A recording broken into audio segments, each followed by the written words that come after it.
সুখের সমাজ গড়তে দিলে তেমনি কোরআন তোমার দয়া ফুরান, দয়া ফুরান, দয়া ফুরান। তৃষ্ণা নিবারণে দিলে স্বচ্ছ সাধু পানি,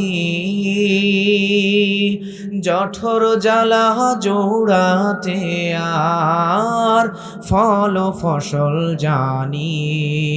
তৃষ্ণা নিবারণে দিলে স্বচ্ছ সাধু পানি, জঠর জ্বালা জোড়াতে আর ফল ফসল জানি। পথের দিশাই তেমনি দিলে, পথের দিশাই তেমনি দিলে রাসূলে আকরাম।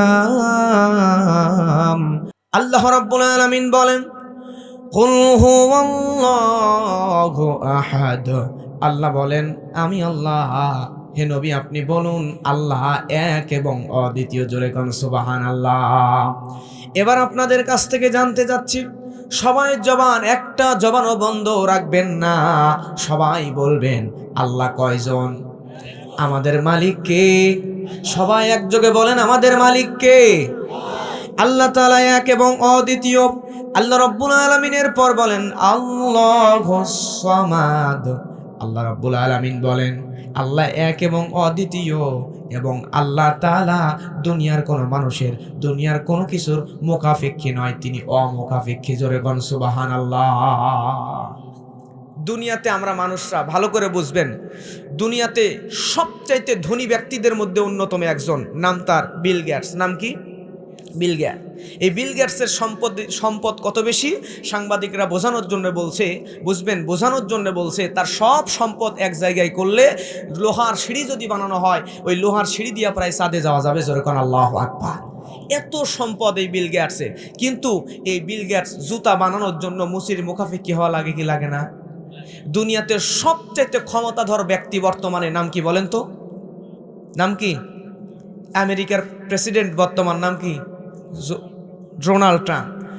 তাহলে দুনিয়ার সবচাইতে পাওয়ারফুল ব্যক্তি, শক্তিশালী মানুষ হচ্ছে ডোনাল্ড ট্রাম্প। কিন্তু এই ডোনাল্ড ট্রাম্প চুল কাটার জন্য নাপিতের কাছে যাওয়া লাগে কি লাগে না? তার মানে ডোনাল্ড ট্রাম্প সেও নাপিতের মুখাপেক্ষী। কথা বলেন ঠিক কিনা? কিন্তু কেবলমাত্র শুধুমাত্র আল্লাহ সুবহানাহু ওয়া তাআলা কোনো কিছুর মুখাপেক্ষী নন, কাউরও মুখাপেক্ষী নন, বরং দুনিয়াতে আসমানে জমিনে যা কিছু আছে সব কিছু আল্লাহ তাআলার মুখাপেক্ষী। জোরে বলেন সুবহানাল্লাহ। আমার প্রিয় ভাইয়েরা, আল্লাহ তাআলা বলেন ওয়ালাম ইয়ালিদ ওয়ালাম ইউলাদ ওয়ালাম ইয়াকুল লাহু কুফুয়ান আহাদ। আল্লাহ সুবহানাহু ওয়া তাআলা বলছেন তিনি কাউকে জন্ম দেননি এবং তার থেকে কেউ জন্ম নেয়নি, এবং আল্লাহ তাআলার সমতুল্য আর কিছুই নাই। চিৎকার দিয়ে শুরুতে একবার বলেন সুবহানাল্লাহ। কোরআন মাজিদের মধ্যে সূরা আছে সর্বমোট কয়টা? জোরে বলেন কয়টা? 114টি।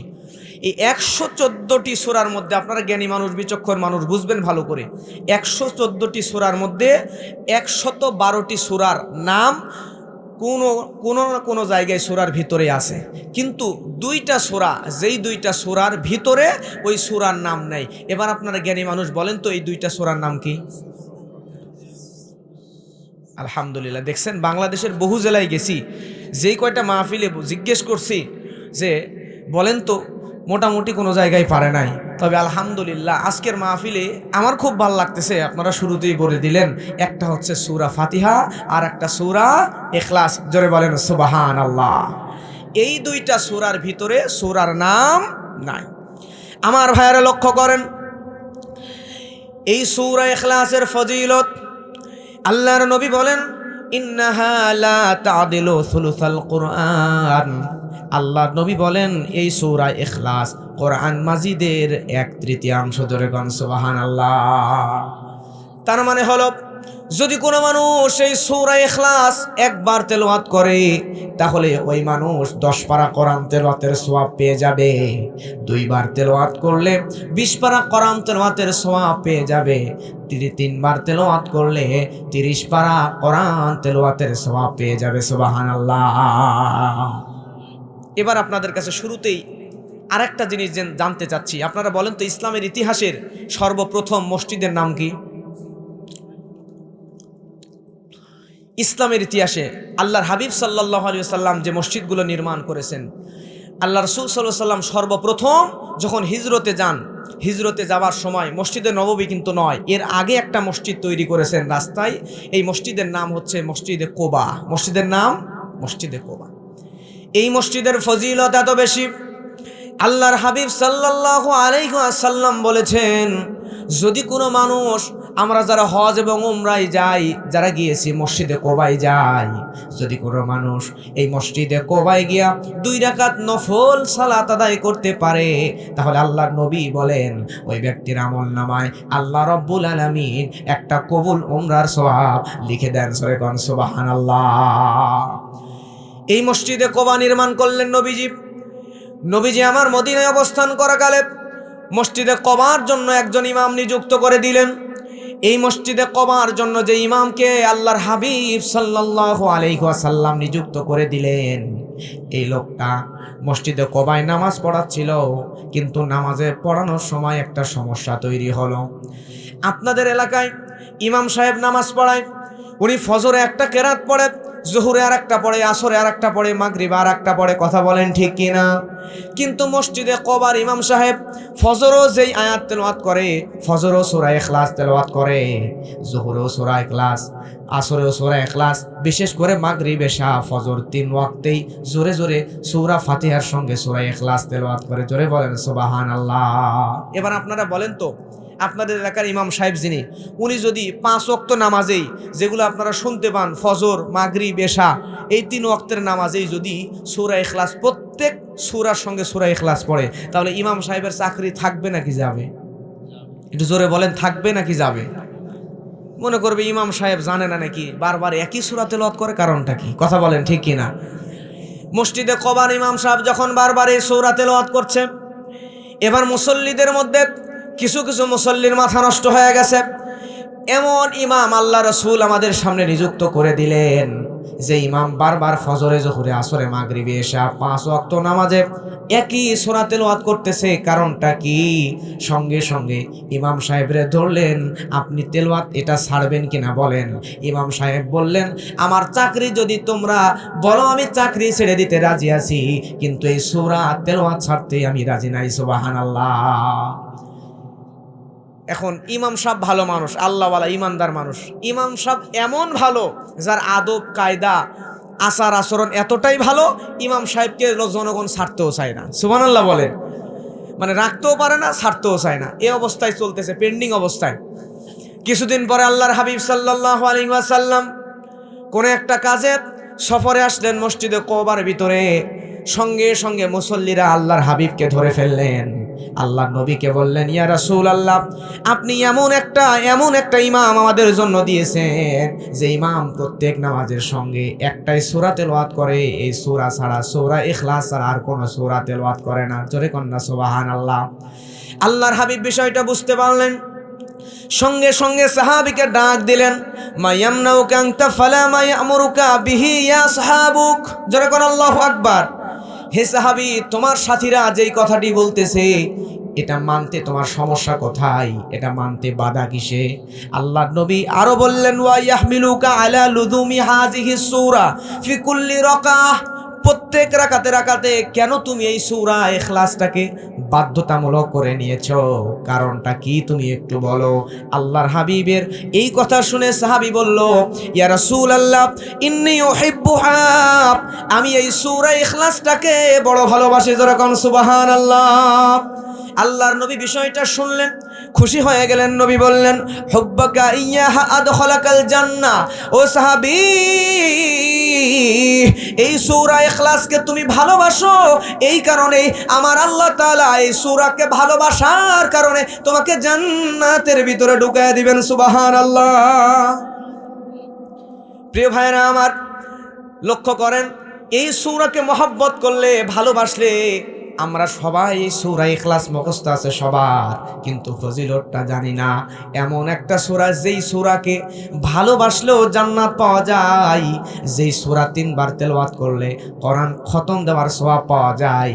শুধু তাই নয়, লক্ষ্য করেন, তাবুকের যুদ্ধ শুরু হয়ে গেল। আল্লাহর হাবিব সাল্লাল্লাহু আলাইহি ওয়াসাল্লাম সাহাবীদেরকে বললেন, ও সাহাবীরা, তোমরা শোনো, তোমাদের যার যা কিছু আছে সব কিছু নিয়ে আসো, ইসলামের জন্য, তাবুকের যুদ্ধের জন্য তোমরা দান করে দিবা। সাহাবীরা সবাই রেডি হয়ে গেল। নবীর সাহাবী উসমান তার সব সম্পদগুলো থেকে বড় একটা অংশ দিয়ে দিল, ওমর রাদিয়াল্লাহু তাআলা আনহু দিয়ে দিলেন। কিন্তু আবু বকরের বেলায়, হযরতে আবু বকর অল্প কিছু সম্পদ, ভাঙা একটা এরকম পানির পাত্র নিয়ে আসলেন, সামান্য কিছু খাদ্য নিয়ে আসলেন, আর থলেতে কিছু পুরানো কাপড় নিয়ে জমা দিলেন। দেওয়ার পরে সাহাবীরা দৃশ্যটা দেখলো যে এত বড় মাপের সাহাবী আবু বকর, উমর দিল এত বেশি, ওসমান দিল এত বেশি, কিন্তু আবু বকর এত কম দিল কেন?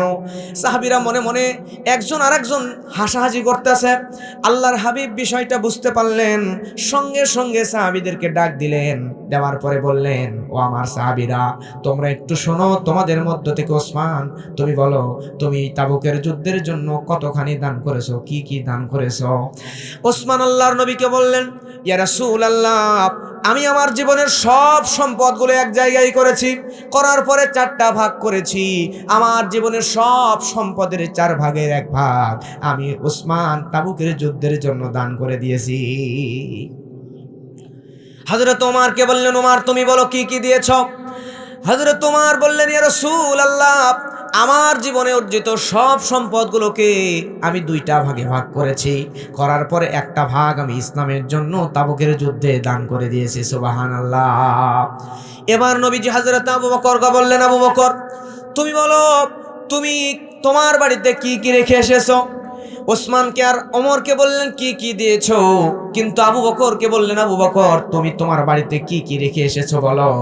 হযরত আবু বকর বললেন, ইয়া রাসূলুল্লাহ, আমার বাড়িতে সম্পদ যা বোঝায়, দুনিয়ার সম্পদ বলতে যা বোঝায়, শুধুমাত্র আল্লাহর হাবিবকে ছাড়া আমার বাড়ির সকল সম্পদ আমি তাবুকের যুদ্ধের জন্য দান করে দিয়েছি। জোরে করে আল্লাহু আকবার। তাবুকের যুদ্ধ শুরু হয়ে গেল। এমন ভয়ানক যুদ্ধ চলছে, এই যুদ্ধে আল্লাহ রাব্বুল আলামিন মুসলমানদেরকে বিজয় দান করলেন। জোরে কোন আল্লাহু আকবার। মুসলমানরা বিজয় হয়ে গেল। নবীজি উত্তপ্ত মরুভূমির মধ্যে সাহাবীদেরকে নিয়ে দাঁড়ানো, মদিনা থেকে তাবুক অনেক দূরের পথ। আল্লাহর হাবিব সাল্লাল্লাহু আলাইহি ওয়াসাল্লামের কাছে এমত অবস্থায় জিবরিল আমিন আসলেন। মুরব্বীরা, কষ্ট হয় আপনাদের? সবাই একটু হাত তোলেন তো, তোলেন। সবাই একটু তাকবীর দেবেন। নারায়ে তাকবীর, জোরে তাকবীর। তাবুকের ময়দানে আল্লাহর হাবিব সাল্লাল্লাহু আলাইহি ওয়াসাল্লাম দাঁড়িয়ে আছেন। এমন সময় জিবরিল আমিন নবীর সামনে আসলেন। আসার পরে আল্লাহর হাবিব সাল্লাল্লাহু আলাইহি ওয়াসাল্লাম কে ডাক দিয়ে বললেন, ইয়া রাসূলুল্লাহ, ইয়া হাবিবাল্লাহ, আপনি কি জানেন না মদিনার মধ্যে আপনার প্রিয় সাহাবী মুয়াবিয়া ইবনে মুয়াবিয়া আল মুজানি মদিনার মধ্যে সে মারা গেছে, আপনারা কি তার জানাজা পড়াবেন না? আল্লাহর হাবিব বললেন, ও ফেরেশতা জিবরাইল, আমার সাহাবী তো আমার অনেক প্রিয়, কিন্তু ওই সাহাবী মারা গেছে মদিনায়, আর আমরা আছি তাবুকের ময়দানে। এখান থেকে যায়াও তো জানাজা পড়ানো সম্ভব নয়, কয়েকশো কিলোমিটার দূরে।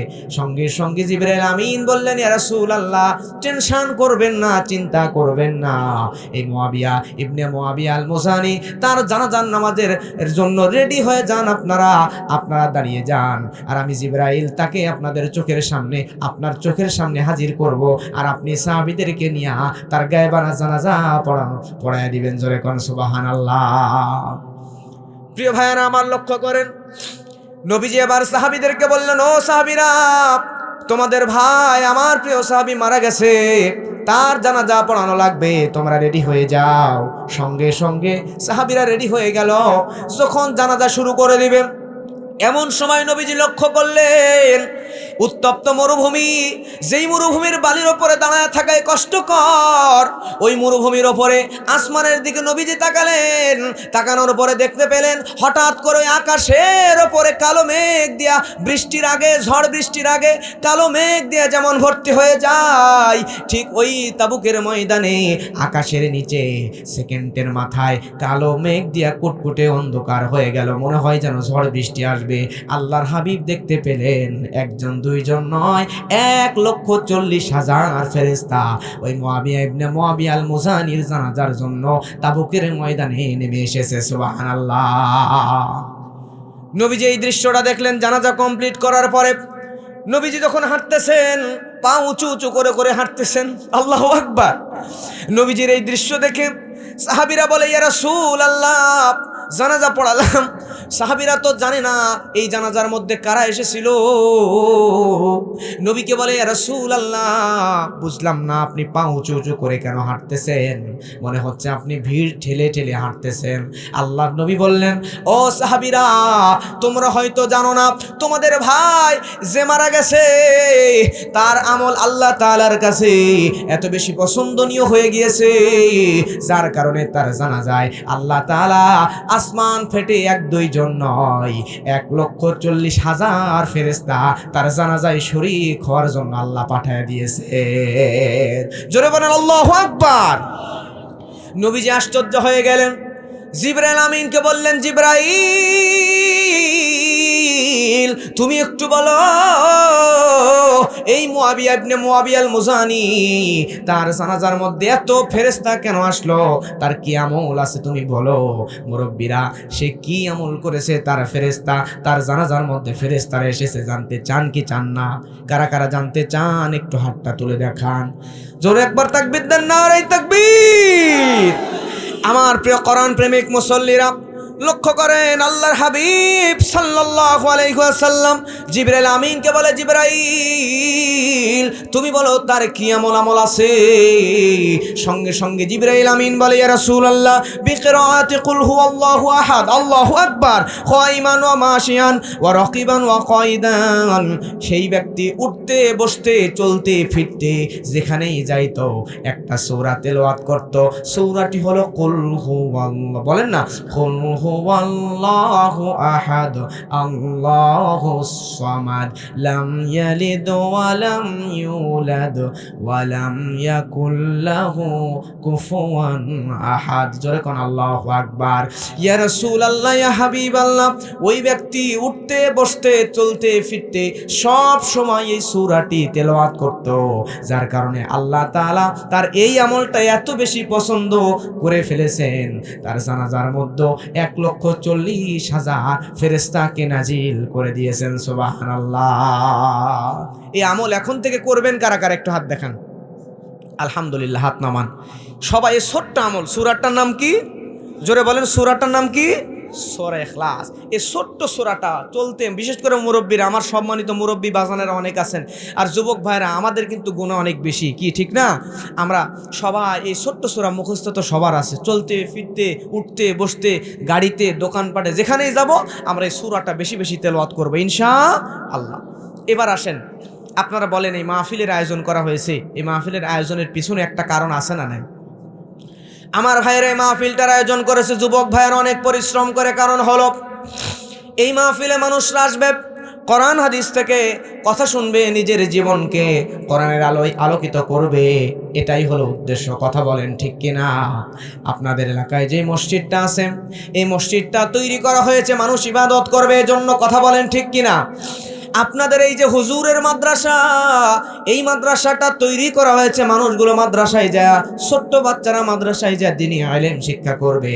স্কুল কলেজ ইউনিভার্সিটি ভার্সিটি তৈরি করা হয়, সেখানে গিয়ে বিদ্যা শিক্ষা করবে। কথা কন ঠিক কিনা? তার মানে আমরা দুনিয়ার মানুষরা কোনো কারণ ছাড়া কোনো কাজ করি না।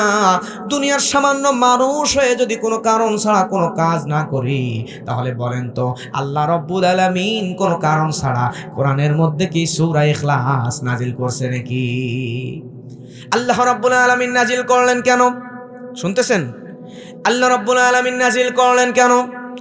মক্কার কাফেরেরা আল্লাহর হাবিব সাল্লাল্লাহু আলাইহি ওয়াসাল্লামের দাওয়াতি কাজে বাধাগ্রস্ত করার জন্য যখন তখন যেখানে সেখানে বিভিন্ন রকম ষড়যন্ত্র করা শুরু করল।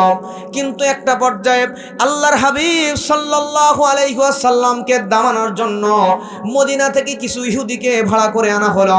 ওই ইহুদিরা মুহাম্মদ সাল্লাল্লাহু আলাইহি ওয়াসাল্লামকে এমন কিছু প্রশ্ন করবে যেই প্রশ্নগুলোর উত্তর যেন নবী মুহাম্মদ দিতে না পারে।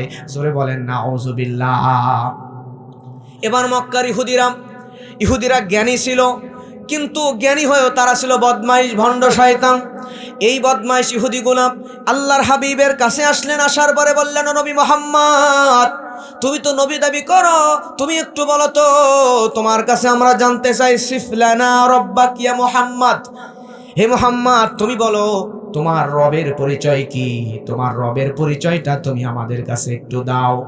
এ কথা বলেই চুপ থাকলো না। ওই ইহুদিরা বিয়াদবির চরম পর্যায়ে চলে গেল।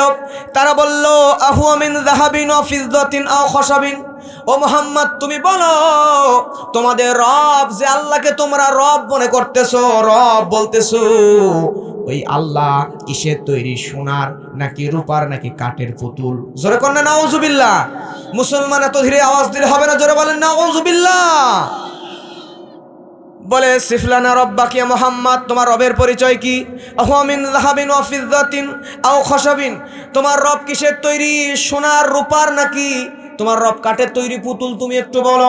আল্লাহ রাব্বুল আলামিন সঙ্গে সঙ্গে এই সূরা ইখলাস নাজিল করে দিলেন। আল্লাহ তাআলা বললেন, কুল হুয়াল্লাহু আহাদ আল্লাহুস সামাদ লাম ইয়ালিদ ওয়া লাম ইউলাদ ওয়া লাম ইয়াকুল লাহু কুফুয়ান আহাদ। জোরে কোন আল্লাহু আকবার। এখন আমরা দুনিয়াতে নামাজ পড়ি, রোজা করি, হজ করি, যাকাত দেই, ঠিক না? কিন্তু আমাদের দুনিয়াতে আমাদের সবচেয়ে বড় সমস্যা যে আমাদের আমলের মধ্যে ইখলাস নাই। কথা কোন ঠিক কিনা? জানেন, এই সূরা ইখলাস আল্লাহ সুবহানাহু ওয়া তাআলা আমাদেরকে দিলেন। ইখলাস থেকে আরেকটা শিক্ষা হচ্ছে আমাদের আমলের মধ্যে, আমাদের জীবনের মধ্যে ইখলাস নিয়ে আসতে হবে। কথা কোন ঠিক কিনা? আপনার আমলের মধ্যে নামাজ, রোজা, হজ, যাকাতের মধ্যে যদি ইখলাস না থাকে, তাহলে কোনো আমলই কিন্তু আল্লাহর দরবারে কবুল হবে। আল্লাহ রাব্বুল আলামিন সূরা বাইয়িনার মধ্যে বলেন, ওয়ামা উমিরু ইল্লা লিয়াবুদুল্লাহা মুখলিসিনা লাহুদ্দিন। জোরে বলেন আল্লাহু আকবার। আল্লাহ রাব্বুল আলামিন জানিয়ে দিয়েছেন, ও বান্দারা, তোমরা যে আমলগুলো করবা, ইবাদত করবা, এই সমস্ত আল্লাহর ইবাদতগুলো তোমরা ইখলাসের সাথে করো। জোরে বলেন আল্লাহু আকবার। সূরাটির নাম কি? একটু জোরে বলেন, নাম কি? ইখলাস। আল্লামা জুরজানি রহমাতুল্লাহ আলাইহি তিনি বলেন, আল ইখলাসু ফিল লুগা তারকুত রিয়া ফিত তাআত। জোরে কোন আল্লাহু আকবার। ইখলাস হলো ভালো কাজের মধ্যে সমস্ত লৌকিকতা পরিহার করার নামই কি? ইখলাস। এখন বলেন, আমরা যে কাজকর্ম করি, আমরা যে কাজকর্মগুলো করি, ইবাদত বান্দেগি, ভালো কাজ যেগুলো, এগুলোর মধ্যে আমাদের লৌকিকতা আছে না নাই? একজন হাজী সাহেব হজ করে আসতে, ওনার বাসায় দুপুরবেলা দাওয়াত দিছে, কয়েকজন হুজুর গেছে খাবার জন্য। তো এখন নামাজের সময় হয়ে গেছে। হাজী সাহেব এবার ওনার বড় ছেলেকে বলতেছে, বাবারে আমি 9 নাম্বার বার হজ করতে গিয়ে যে জায় নামাজগুলো এনেছিলাম ওগুলো দিয়ে হুজুরা নামাজ পড়ুক। কয় নাম্বার? জোরে কন না, কয় নাম্বার? 9 নাম্বার। আসলে উনি শোনাচ্ছেন যে আমি 9 বার হজ করে আসছি। কথা বলেন ঠিক কিনা? আমাদের আমলের মধ্যে লৌকিকতা। জীবনে একদিন তাহাজ্জুদের নামাজ পড়ছে, পড়ার পরে ওই লোক পরের দিন সকাল থেকে চাই স্টলে যায়, বাজারে যায়, দোকানে যায়, 2-3 জন যেখানেই দেখে মানুষ সেখানে গিয়ে বলে, তাহাজ্জুদের নামাজ পড়তে এতই মজা। কথা বলেন ঠিক কিনা? ঠিক কিনা? আমাদের সমাজের অবস্থাটা এরকম। আমরা নিজেকে হাজি বানাই, নিজেকে নামাজি বলি, নিজেকে গাজী বলে দাবি করি, নিজেকে দানশীল বলে লোক দেখানো কাজগুলো করি। কিন্তু আল্লামা জুরজানি বলেন, আল ইখলাসু ফিল লুগা তারকুর রিয়া ফিত তাআত। তিনি বলছেন ইখলাস হলো সমস্ত রকম ভালো কাজ, নামাজ, রোজা, হজ, যাকাত, যেই আমলই আপনি করেন না কেন, এই সবগুলো যদি আপনি লোক দেখানো নিয়তে করেন তাহলে আল্লাহ কবুল করবে না। আর যদি ইখলাসের সাথে করেন আল্লাহ তাআলা সব কবুল করে নেবেন। কথা বলেন, জোরে বলেন সুবহানাল্লাহ। এবার আসেন, আমাদের যে আমল বান্দেগি আমরা করি, এই আমল বান্দেগিগুলো আল্লাহ সুবহানাহু ওয়া তাআলা কবুল করবেন 3টা শর্তে। জোরে বলেন, কয়টা শর্তে? তিনটা শর্তে। 1 নম্বর শর্ত হচ্ছে রুজি যেটা আমরা খাই এই রুজিটা হবে হালাল রুজি। কি রুজি? হালাল রুজি। 2 নম্বর হচ্ছে এই আমলের মধ্যে ইখলাস থাকতে হবে। 3 নম্বর হচ্ছে রাসূলের তরিকায় করতে হবে। কার তরিকায়? এখন আমল ইবাদত বান্দেগি রাসূল শিখাইছেন একভাবে, আমরা আমাদের আরেকজন পীর সাহেব হুজুর বাবা গাবা কেউ একজন একরকম করে শিখাইছেন। এখন আমরা যদি ওই হুজুরের তরিকায় করতে যাই, আল্লাহ রাসূলের তরিকার বিরোধী হয়ে যায়, উল্টাপাল্টা হয়ে যায়, তাহলে মানবো কারটা? হুজুরেরটা না রাসূলেরটা? রাসূল সাল্লাল্লাহু আলাইহি ওয়াসাল্লামটা। আপনি যদি রাসূলের তরিকা বাদ দিয়ে অন্য তরিকায় যান তাহলে আপনার ইবাদত কবুল হবে না। কিন্তু আমাদের সমাজের মানুষ এটা বোঝে না। এই সূরা ইখলাসের আরেকটা নাম হচ্ছে সূরাতুত তাওহীদ। নাম কি? তাওহীদ। আমার ভাইয়েরা, এই তাওহীদের বিপরীত হচ্ছে শিরক। জোরে বলেন কি? শিরক। আমাদের সমাজে আমরা মানুষরা সবচাইতে বেশি যেই গুনাহের মধ্যে যুক্ত হয়ে আছি, এই গুনাহগুলোর মধ্যে একটা হলো শিরক। এই শিরকটা এমন ভয়ানক, এই শিরকটা যদি কারো মধ্যে ঢুকে যায় তাহলে জাহান্নাম ছাড়া কোনো উপায় নাই। কথা বলেন ঠিক কিনা? আমি বলি, আপনি যদি জান্নাতে যেতে চান শুধুমাত্র 2টা জিনিস লাগবে। জোরে বলেন কয়টা? 2টা জিনিস লাগবে। বিদআত মুক্ত আমল, শিরক মুক্ত ঈমান। শিরক মুক্ত ঈমান আর বিদআত মুক্ত আমল যদি আপনি করতে পারেন, আল্লাহ রাব্বুল আলামিন আপনাকে জান্নাত দেবেন, আমি গ্যারান্টি দিয়ে দিলাম। জোরে কোন সুবহানাল্লাহ। কিন্তু আমাদের সমাজে শিরক সবচাইতে বেশি। আর একজন মানুষ যদি জেনে বুঝে শিরক করে অথবা না বুঝেও শিরক করে, তার ঈমান থাকবে নাকি ভেঙে যাবে? জোরে বলেন, থাকবে নাকি ভেঙে যাবে? আমাদের সমাজে এমন কিছু মানুষ আছে যেই মানুষগুলা জেনে বুঝেও করে, আবার না বুঝেও এমন কিছু কাজ করে, আমাদের ঈমান ভেঙে যায়, অথচ আমরা এটা টের পাই না। কথা কোন ঠিক কিনা?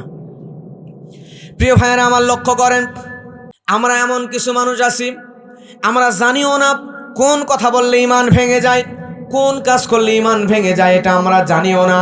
কিন্তু দুনিয়াতে আমরা মানুষদের জন্য সবচাইতে দামি সম্পদ আমাদের ঈমান। কথা বলেন ঠিক কিনা? আমরা দুনিয়াতে এই মানুষগুলা দুনিয়াতে যারা বেঁচে আছি, আমাদের টাকা পয়সা, মৃত্যুর পরে আমাদের দলীয় পদ, টাকা পয়সা, বাড়ি গাড়ি, সম্পদ কোনো কিছুই কিন্তু আমাদের সঙ্গে কবরে যাবে না। কবরে আমাদের সঙ্গে যাবে আমাদের ঈমান আর আমল। কথা কোন ঠিক কিনা? আপনি কত বড় নেতা, কবরে গিয়ে ওইটা দেখার টাইম নেই। আপনার ঈমান আপনার কবরে যাবে না। আপনার ঈমান আপনার কবরে যাবে। আপনার টাকা পয়সা আপনার কবরে যাবে না, দলীয় পদ কবরে যাবে না, সম্পদ কবরে যাবে না, কোনো কিছুই কবরে যাবে না। আপনার যদি ঈমান ভালো থাকে ওই কবরে আপনি বেঁচে যাবেন, আর ঈমান যদি খারাপ হয় তাহলে জাহান্নাম ছাড়া কোনো উপায় নাই। কথা কোন ঠিক কিনা? ঈমান এমন একটা জিনিস, ঈমান ভাঙতে কিন্তু সময় লাগে না। মুরব্বী যারা আছেন বুঝবেন ভালো করে। আমরা যখন বিয়ে করি, এই বিয়ের প্রসেসিং একটা সময় লাগে। বিয়ে করতে একটা সময় লাগে না? মেয়ে দেখতে হয়, খোঁজখবর নিতে হয়, এরপরে দিন তারিখ করতে হয়, এরপরে কাজী সাহেব হুজুর আসেন, কালমা পড়ে, রেজিস্ট্রি হয়, তারপরে বিয়ে হয়। মোটামুটি কমপক্ষে 2, 4, 5, 6, 7 দিন একটা সময় লাগে। কথা বলেন ঠিক কিনা? কিন্তু বিয়ে করতে 6, 7 দিন, 2, 3 দিন সময় লাগলো, কিন্তু তালাক দিতে সময় লাগে না। একটা মেয়েকে আপনি বিয়ে করছেন 2, 3, 4, 5, 7 দিনে করার পরে আপনি জেনে বলেন না বুঝে বলেন, শুধু মুখ দিয়ে একবার বলছেন বউ তুই তালাক, বলেন তালাক হবে কিনা? মুখ দিয়ে যদি একবার বলেন তালাক, তারপরেও কিন্তু তালাক হয়ে যাবে। কথা বলেন ঠিক কিনা? প্রিয় ভাইয়েরা আমার, তার মানে হলো বিয়ে করতে সময় লাগে, তালাক দিতে সময় লাগে না। ঠিক তেমন করে ঈমান আনতে সময় লাগে, কিন্তু ঈমান ভাঙতে সময় লাগে না। আপনি যদি বলেন এই কোরআন মাজিদের মধ্যে যে সূরাগুলো আছে, এই কোরআনের একটা আয়াত, একটা শব্দ, একটা অক্ষর, একটা আয়াতের আপনি আমল করবেন না, করেন নাই, ঠিক আছে, কিন্তু যদি বলেন কোরআনের এই আয়াতটা, এই শব্দটা আমি মানি না, সঙ্গে সঙ্গেই আপনার ঈমান চলে যাবে। কথা বলেন ঠিক কিনা? ঈমান চলে যাবে। আমরা তো সাধারণ মানুষ, কিন্তু নবীজির বড় বড় মাপের সাহাবীদের মধ্যে একজন সাহাবীর নাম বলি। এই সাহাবীর নাম ছিল ইবনে খতান। নাম কি? নবীর কাছে কালেমা পড়ে মুসলমান হয়েছে, হওয়ার পর ইবনে খতান নাম। নবীর কাছে কালেমা পড়ছে, পড়ে মুসলমান হয়েছে, কিন্তু মৃত্যুর আগে সে ঈমান হারায় ফেলছে, ঈমান নিয়ে কবরে যাইতে পারে নাই। তাহলে একজন সাহাবী যে নবীর কাছে কালেমা পড়ে ঈমান আনছে, আনার পরে আবার মুরতাদ হয়ে কবরে চলে গেছে, তাহলে আপনি কি? আপনার ঈমান যাওয়া খুব কঠিন ব্যাপার। প্রিয় ভাইয়েরা আমার, এজন্য আমার আপনার ঈমান চলে যেতে পারে। শুধুমাত্র নবীরা ছাড়া সব মানুষের ঈমান চলে যাওয়ার সম্ভাবনা আছে। শুধুমাত্র নবীদেরকে আল্লাহ স্পেশাল করে বানিয়েছেন, কিন্তু দুনিয়ার সব মানুষরা ঈমান হারাতে পারে, আমরাও ঈমান হারিয়ে ফেলতে পারি। আমার প্রিয় ভাইয়েরা, বানি ইসরাইল জামানার একজন ব্যক্তি, এই ব্যক্তিকে আল্লাহ তাআলা মুস্তাজাবুদ দাওয়া বানিয়েছিলেন। ওই ব্যক্তি মুখ দিয়া যা বলে আল্লাহ সুবহানাহু ওয়া তাআলা তাই কবুল করে নেয়। এই ব্যক্তির ঈমান চলে গিয়েছিল। তার ঘটনা আল্লাহ তাআলা সূরা আরাফের মধ্যে বলেছেন। আল্লাহ রাব্বুল আলামিন কোরআন মাজিদের মধ্যে বলেন, ওয়াতলু আলাইহিম নাবাল্লাযী আতাইনাহু আয়াতিনা ফাসালাখা মিনহা ফাআতবাআহু শাইতানু ফাকানা মিনাল গাওয়িন। জোরে বলেন আল্লাহু আকবার। আল্লাহ রাব্বুল আলামিন কোরআন মাজিদের মধ্যে এই সূরা আরাফের 175 নম্বর আয়াতের মধ্যে একজন ব্যক্তির বৃত্তান্ত শোনালেন, একজন ব্যক্তির ঘটনা শোনালেন। তাফসীর ইবনে কাসিরের মধ্যে পড়ে দেখলাম এই ব্যক্তির নাম হলো বালাম বিন বাউরা। এই বালাম বিন বাউরা এমন লেভেলের একটা মুস্তাজাবুদ দাওয়া ছিল, মুখ দিয়া যা বলতো, যা দোয়া করতো, আল্লাহ তাআলা সব মুখ দিয়া দোয়া করার সঙ্গে সঙ্গে কবুল করে নিত। সুবহানাল্লাহ। যা বলতো আল্লাহ কবুল করে নিত। এই ব্যক্তি বালাম বিন বাউরার জামানায় সে যে এলাকার মধ্যে বসবাস করত, ওই এলাকার মধ্যে জাব্বারিন অর্থাৎ জালিম সম্প্রদায়ের বসবাস ছিল। জাব্বারিনরা ওই এলাকার মধ্যে নেতৃত্ব দিত। বালাম বিন বাউরা ওই এলাকার ভিতরে ওই আল্লাহর নবী মূসা আলাইহিস সালাম তিহ প্রান্তর থেকে মুক্ত হওয়ার পরে জাব্বারিনদের এলাকার মধ্যে আসতেছিল। এই খবরটা জাব্বারিনরা যখন পেল, পাওয়ার পরে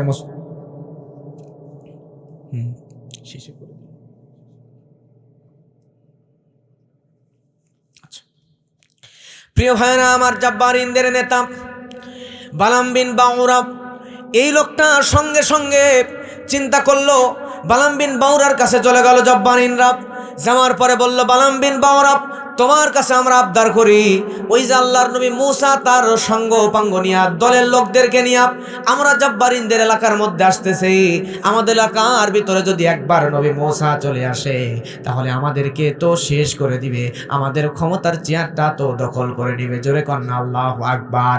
মূসা নবীর শক্তির সঙ্গে তো আমরা পারবো না।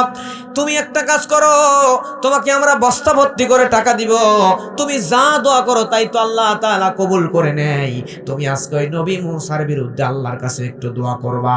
সঙ্গে সঙ্গে জাব্বারিনদের নেতা যখন এই কথা বলল, বালাম বিন বাউরা তখন বলল, আমি পারবো না, কারণ আল্লাহর নবী মূসার বিরুদ্ধে দোয়া করলে আল্লাহ তাআলা আমার দোয়া তো কবুল করবেই না, আবার আমাকেই উল্টা জাহান্নামে পাঠাবে। কথা কোন ঠিক কিনা? নবীর বিরুদ্ধে যদি কেউ দোয়া করে তাহলে এটা আল্লাহ কবুল করবে? আজকে আমাদের সমাজে এমন কিছু হুজুরেরাও আছে, যে হুজুররা যে মানুষ হাজার হাজার মানুষকে হত্যা করছে, গুম খুন করছে, এই লোকটাকেও দোয়া করে জান্নাতে পাঠিয়ে দেয়। এমন হুজুর আছে না নাই? কিন্তু এই বালাম বিন বাউরার ঘটনা থেকে শিক্ষা নেন। বালাম বিন বাউরা সঙ্গে সঙ্গে বলল, আমি পারবো না। এই বালাম বিন বাউরার এই কথা শোনার পরে জাব্বারিনরা চিন্তা করলো, বালাম বিন বাউরারে দিয়ে কাজ হবে না, তার স্ত্রীর কাছে যাই। তার স্ত্রী ছিল সুন্দরী, রূপবতী, তরুণী যুবতী নারী। এই নারীকে দেখা মাত্র পাগল হয়ে যায় ওই এলাকার মানুষ, এত সুন্দরী। এই জাব্বারিনদের নেতারা ওই সুন্দরী নারীর কাছে গেল। যাবার পরে বলল, তোমার স্বামী যদি আমাদের জন্য মূসা নবীর বিরুদ্ধে দোয়া করে, তাহলে আমরা তোমারে বস্তা ভর্তি টাকা গয়না যা চাও সব দিব। জোরে কন্যা আউযুবিল্লাহ। নারীদের বুদ্ধি তো এমনি কম। কথা কন ঠিক কিনা? নারীদেরকে এমনি একটুখানি বোঝালেই, উল্টাপাল্টা বোঝালেই নারীরা রাজি হয়ে যায়। সঙ্গে সঙ্গে বালাম বিন বাউরার স্ত্রী রাজি হয়ে গেল, আমার স্বামী আসুক, আমি ব্যবস্থা করব। বালাম বিন বাউরা যখন বাড়িতে আসলো, সঙ্গে সঙ্গে বালাম বিন বাউরার স্ত্রী ডাক দিয়ে বলল, প্রাণের স্বামী, তুমি আমারে চাও, আমারে যদি চাও তাহলে আমার কথা মানা লাগবে। তুমি যদি নবী মূসার বিরুদ্ধে দোয়া না করো, তাহলে আমি তোমার ভাত খাবো না। জোরে কর না আউযুবিল্লাহ। আমরা পুরুষ মানুষরা দেখবেন এলাকার বিশাল বড় নেতা, কিন্তু দুনিয়ার কাউরে ভয় পায় না, কিন্তু ওই বড় নেতাও বউরে ডরায়। আছে না নাই? বউরে ডরায়। আর আজকে আমাদের সমাজের যুবকরা এই ভয়ে বিয়েই করতে চায় না। কথা কন ঠিক কিনা? কিছু যুবক আছে বিয়ে করছে, বিয়ে করার আগে বলে যে বিয়ে করব, বিয়ে করার জন্য লাফায়, কিন্তু বিয়ে করার পরে বলে বিয়ে করার আগেই ভালো ছিলাম, বেচারার জীবনই ভালো ছিল, বিয়ে করে আজকে বিপদে পড়ছি। কথা বলেন ঠিক কিনা? আসলে কথা ঠিক, আল্লাহ নারীদেরকে বানাইছে পুরুষের মনের প্রশান্তির জন্য, কিন্তু আমাদের সমাজের কিছু নারী এখন আমাদের পুরুষের মনের প্রশান্তির জায়গায় অশান্তির কারণ হয়ে দাঁড়াইছে। কথা কন ঠিক কিনা? যুবকরা বিয়ের পরে বলে বিয়ে কেন করলাম, ব্যাচেলার জীবনই ভালো ছিল। আবার বাংলাদেশের পেপার পত্রিকায় পাওয়া যায় যে যুবক বিয়ে করছে, বউয়ের অত্যাচারে সুসাইড করছে, আত্মহত্যা করছে। আছে না নাই? এর পিছনেও কারণ আছে ভাই। কারণ হচ্ছে এই যে আমি যে গাড়িটা নিয়ে আসলাম প্রাইভেট কার, এখন আপনাদের যে প্রাইভেট কার চালাতে জানেন না, তারা যদি দিয়ে বলা হয় গাড়িটা নিয়ে রাজশাহী শহরে যাও, আসলে রাজশাহী শহরে যাবে নাকি অ্যাক্সিডেন্ট করবে? অ্যাক্সিডেন্ট করবে, কারণ গাড়ি চালাইতে হলে দক্ষতা লাগে, দক্ষতা ছাড়া গাড়ি চালাইলে অ্যাক্সিডেন্ট করবে, এটাই স্বাভাবিক। কথা বলেন ঠিক কিনা? এখানে অনেক যুবক আছে যেই যুবকরা বিয়ে করার অভিজ্ঞতা নাই, তো বিয়ে করবেন বউ চালানোর জন্য একটা অভিজ্ঞতার দরকার আছে না নাই? এই অভিজ্ঞতা নিতে হলে এলাকার যে সম্মানিত মুরব্বীরা আছে, যাদের কাছে বউ সাইজ, বউ সোজা, মুরব্বীদের কাছে গিয়ে অভিজ্ঞতা শেয়ার শুনতে হবে যে মুরব্বী বিয়ে তো করবো, বউ কেমনে চালাইতে হয় বুদ্ধি দেন। মুরব্বীরা 20 বছর 30 বছর 40 বছর বিয়ে করছে, সংসার করছে, কোনো ঝামেলা নাই। আর যুবকরা আজকে বিয়ে করে 3 দিন পর আত্মহত্যা করতে চায়, বিয়ের আগে বাড়িতে থাকতে চায় না, বিয়ে করছে 2-3 দিন বাড়ি থেকে বের হতে চায় না, এরপর 1 সপ্তাহ 2-3 মাস গেলে বাড়ি থেকে বাইরে বাজারে গেছে, রাত 2টা বাজারে বাড়িতে আসতে চায় না বউয়ের ভয়ে। কথা বলেন ঠিক কিনা? মুরব্বীদের কাছে যান, শিখেন। আর দুনিয়াতে সবচাইতে সফল ছিল স্ত্রী, সবচেয়ে সফল ছিল মোহাম্মদ রসুল্লাহ সাল্লাল্লাহু আলাইহি সাল্লাম। রসুলের জীবনী পড়লে বুঝবেন স্ত্রীকে কেমনে কন্ট্রোল করতে হয়। কথা কন ঠিক কিনা? আল্লাহর হাবিব সাল্লাল্লাহু আলাইহি ওয়াসাল্লাম একদিন বাড়ির সামনে, নবীজি আমরা তো একজন স্ত্রীকেই কন্ট্রোল করতে পারি না, কিন্তু আল্লাহর হাবিব 9 জন স্ত্রীকে একসাথে কন্ট্রোল করছে। জোরে কোন আল্লাহু আকবার। নবীজি আমার বাড়ির সামনে দাঁড়ানো, নবীজির 9 জন বিবি একসঙ্গে যুক্তি করছে। আজকে আল্লাহর নবীকে এমন একটা প্রশ্ন করব, বিপদে ফেলবো। আল্লাহর হাবিব যখন বাড়িতে আসছে, নবীজিকে চারিদিক থেকে স্ত্রীরা ঘিরে ধরছে। ধরার পরে আল্লাহর নবীকে বলে, ইয়া রাসূলুল্লাহ, আপনাকে আজকে বলতেই হবে আমরা স্ত্রীদের মধ্যে সবচাইতে বেশি আপনি কোন স্ত্রীটারে ভালোবাসেন। ধরে কোন সুবহানাল্লাহ। এখন নবীজি যদি বলে আমি আয়েশারে বেশি ভালোবাসি, অথবা সাফিয়া অথবা জায়নব, যে কোনো একজনের আমি বেশি ভালোবাসি, তাহলে ওই জায়গায় নবীজির ওপরও মিনি কিয়ামত হবে কি হবে না? নবীজির ওপরেও কিয়ামত শুরু করে দেবে স্ত্রী না। আল্লাহর হাবিব সঙ্গে সঙ্গে তিনি হিকমত খাটালেন, বললেন, প্রাণের বিবিরা, তোমাদের মধ্যে কাকে আমি বেশি ভালোবাসি এটা যদি তোমরা জানতে চাও, তাহলে আজকে রাতের বেলা আমি তোমাদের কাছে গিয়ে বলবো। জোরে কন্যা সুবহানাল্লাহ। গভীর রাত হয়ে গেল। আল্লাহর হাবিব সাল্লাল্লাহু আলাইহি ওয়াসাল্লাম হাতের মধ্যে কয়েকটা খেজুর নিলেন, নিয়ে চলে গেলেন আম্মা জান খাদিজা হযরতে আয়েশার ঘরে। যাওয়ার পরে আয়েশারে বললেন, আয়েশারে, তোমার হাতের মধ্যেই কয়েকটা খেজুর দিলাম, তুমি নাও। আর তোমাকে আমি বললাম অনেক বেশি ভালোবাসি তোমারে, এ কথা তোমারে বললাম, তোমার কাছে আসছি, এ কথা অন্য স্ত্রীদের কাছে জানো তুমি বলো না। জোরে কন্যা সুবহানাল্লাহ।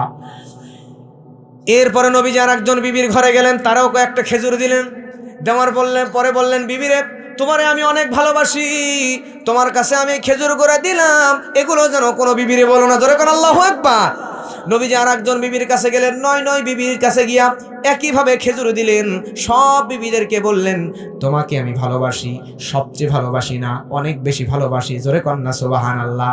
সব বিবিদেরকে বললেন, আর বললেন কাউরে বলবা না। তার মানে আল্লাহর হাবিব হিকমত খাটালেন। সব বিবিরা মনে করলেন নবীজি শুধু আমার কাছে আসছে, আমার এই খেজুর দিছে, তার মানে আমার এই বেশি ভালোবাসে, অন্য বিবিদের বলা যাবে না। সব বিবিরা খুশি হয়ে গেল। আল্লাহর নবী 9 জন বিবিরে কন্ট্রোল করছে, আর আমরা আজকে একজন বিবিকেই কন্ট্রোল করতে পারি না। কথা কন ঠিক কিনা? কারণও আছে, কিছু কিছু মুরব্বী আছে, মুরব্বীর বাড়িতেও কিন্তু অশান্তি। কথা বলেন ঠিক কিনা? কারণ আপনারা ট্রেন দেখছেন না, লোকাল ট্রেন, আধা কিলো আগে প করে সিগন্যাল দেয়, একটা সিগন্যাল দিয়ে বোঝায় যে আমি স্টেশনে আসতেছি, তোমরা সবাই রেডি হও। কথা বলেন ঠিক কিনা? আজকে আমাদের সমাজে কিছু মুরব্বী আছে, বাজার করে বাড়িতে আসবে, ব্যাগ নিয়ে আধা কিলো আগে থেকে সিগন্যাল দেয়, বউ আমি আসতেছি, তাড়াতাড়ি রেডি হও। কথা বলেন ঠিক কিনা? এইরকম রাগী মুরব্বীদের স্ত্রীরা একটু উল্টাপাল্টা করবে, এটাই স্বাভাবিক, ঠিক না? এজন্য আমি বলবো যুবক ভাইদেরকে, বালাম বিন বাউরার মতো স্ত্রী যদি আপনার হয়, যেমনই হোক না কেন, মেয়ে মানুষকে সোজা করার কিন্তু বুদ্ধি আছে। আল্লাহর হাবিব শিখিয়ে দিয়েছেন, বুখারীর হাদিস, নবী বলছেন ফাস্তাউসু বিন নিসা, প্রথমে বললেন নারীরা বাঁকা হাড়ের তৈরি, এই বাঁকা জিনিস যদি তোমরা সোজা করতে যাও কাসারতা, তাহলে ভেঙে যাবে, আর যদি ছেড়ে দাও সারা জীবন বাঁকাই থাকবে, তাহলে কি করবেন? নবী বললেন ফাস্তাউসু বিন নিসা, নারীর সঙ্গে একটু মিষ্টি করে কথা বলো, তাহলে ওই নারী তোমার সব কথা শুনবে, তোমার মতো চলবে, আনুগত্য করবে। সুবহানাল্লাহ। তার মানে আপনি আপনার স্ত্রীকে যদি খুশি রাখতে চান, স্ত্রীকে আনুগত্যশীলা স্ত্রী বানাতে চান, তাহলে একটু প্রশংসা করবেন। মেয়ে মানুষ কিচ্ছু চায় না, দুনিয়ার আপনার জন্য সব করবে, শুধু আপনি তার একটু প্রশংসা করবেন। জোরে কোন সুবহানাল্লাহ। খাবারের প্রশংসা, চেহারার প্রশংসা, আপনার কাপড়ের প্রশংসা, সব কিছুর প্রশংসা করবেন, আপনার স্ত্রী খুশি হয়ে যাবে। তাই বলে আজকেই যে আবার প্রশংসা করেন না, মাঝে মধ্যে খাবারের প্রশংসা করবেন, আজকেই করেন না, তাইলে আবার হিতে বিপরীত হয়ে যাবে। বুঝতে পারছেন? কারণ এক মাহফিলে হুজুরের ওয়াজ শুনছে, হুজুরে বলছে স্ত্রীর খাবারের প্রশংসা করা লাগবে। এই যুবক বাড়িতে গেছে, যাওয়ার পরে রাত্রি বাজে প্রায় 1:30। কয়টা বাজে? 1:30 বাজে। 1:30টার সময় বাড়িতে গেছে, যা বলতেছে বিবিরে একটু খাবার দাও। এবার বউ দেশি মুরগির গোস্তের তরকারি, ঝোল আর গরম ভাত খাইতে দিছে। এবার স্বামী বেচারা ওয়াজে শুনছে, হুজুর বলছে বাড়িতে এসে স্ত্রীর প্রশংসা করা লাগবে। ও খাইতেছে আর বিবির প্রশংসা করতেছে, বলতেছে বউ আজকে তোমার হাতের রান্না এত টেস্ট হয়েছে, এরকম টেস্টি খাবার জীবনে কোনো দিন খাইনি। এবার স্ত্রীর মন খারাপ, রেগে মেগে আগুন হয়ে গেছে। বউ বলতেছে হ্যাঁ তাই তো লাগবে, সারা জীবন এত টেস্টি টেস্টি খাবার রান্না করে দিলাম, জীবনে বললা না স্বাদ হয়েছে, আর আজকে পাশের বাড়ির ভাবি এক বাটি দেশি মুরগির গোস্তের তরকারি ঝোল দিছে, এটা খাইয়ে বলতেছে হেভি টেস্ট।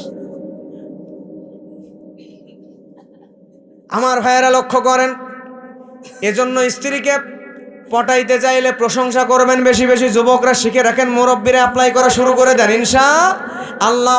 কিন্তু বালাম বিন বাউরা বাড়িতে গেছে, বউ বলতেছে ও স্বামী তুমি আমারে চাও নাকি তুমি আমারে চাও না? আমাকে যদি তুমি চাও তাহলে অবশ্যই অবশ্যই ওই মূসা নবীর বিরুদ্ধে দোয়া করবা। এবার বলেন আল্লাহর নবী মূসার বিরুদ্ধে দোয়া করলো কিনা, আর পরিণতি কি হলো জানবেন কারা কারা, শুনবেন কারা কারা? জোরে একটু তাকবীর দেন, নারাই তাকবীর, নারাই তাকবীর। এই মূসা নবীর বিরুদ্ধে দোয়া করার জন্য জাব্বারিনদের নেতা তারা যখন বালাম বিন বাউরার কাছে গেল, কাজ হলো না। বালাম বিন বাউরা বলল আমার মতো সুন্দরী স্ত্রীকে চাও নাকি তুমি কি চাও? জোরে বলো। বালাম বিন বাউরা বলল আমি যদি নবী মূসার বিরুদ্ধে দোয়া করি আমি তো শেষ হয়ে যাব, ধ্বংস হয়ে যাব। কিন্তু স্ত্রী শুনতে রাজি নয়। স্ত্রীর কুপ্ররোচনায় পড়ে বাধ্য হয়ে বালাম বিন বাউরা এবার আল্লাহর নবী মূসার জন্য দোয়া করার জন্য রেডি হয়ে গেল। আল্লাহর নবী মূসার বিরুদ্ধে দোয়া করবে, জাব্বারিনরা তার পাশে দাঁড়ানো। সবাই লক্ষ্য করে দেখে বালাম বিন বাউরা যতই নবী মূসার বিরুদ্ধে দোয়া করতেছে, মূসা নবীর মুখ দিয়া মূসা নবীর বিরুদ্ধে নয়, উল্টা বালাম বিন বাউরা এবং জাব্বারিনদের বিরুদ্ধে দোয়া বের হয়ে যাচ্ছে। জোরে কোন সুবহানাল্লাহ। দোয়া করে নবী মূসার বিরুদ্ধে, কিন্তু বের হয় কার বিরুদ্ধে? নিজের বিরুদ্ধে এবং যারা বলছে তাদের বিরুদ্ধে। এরকম করে যখন দেখে কোনো মতে দোয়া বের হয় না, সঙ্গে সঙ্গে এই বালাম বিন বাউরা আল্লাহর এত প্রিয় বান্দা থেকে ভণ্ড কেমন করে শেষ হয়ে গেল দেখেন। বালাম বিন বাউরা সঙ্গে সঙ্গে এই জাব্বারিনদের শেখায়া দিল, তোমরা ওই মূসা নবীর বিরুদ্ধে আমারে দিয়ে দোয়া করাবা, কাজ হবে না। তোমরা যদি নবী মূসারে শেষ করতে চাও, তার থেকে যদি তোমরা বাঁচতে চাও, তাহলে বুদ্ধি হলো তোমাদের সুন্দরী স্ত্রী সুন্দরী কন্যাদেরকে পাঠায়া দাও। ওই মূসা নবী এবং বনি ইসরাইলরা যেই জায়গায় তাবু বানাবে ওই জায়গায় পাঠায়া দাও। ওই জায়গায় গিয়া যদি এই নবী মূসার সঙ্গপাঙ্গ যারা আছে, নবী মূসার সঙ্গে বনি ইসরাইল যারা আছে, তাদের সঙ্গে তোমাদের সুন্দরী স্ত্রী আর কন্যারা যদি জেনায় লিপ্ত হয়ে যেতে পারে, তাহলেই এই নবী মূসার ওই বনি ইসরাইল গোষ্ঠীটা ধ্বংস হয়ে যাবে। জোরে কন্যা আউযুবিল্লাহ। প্রিয় ভাইরা আমার, এইবারে জাব্বারিনরা করলো কি?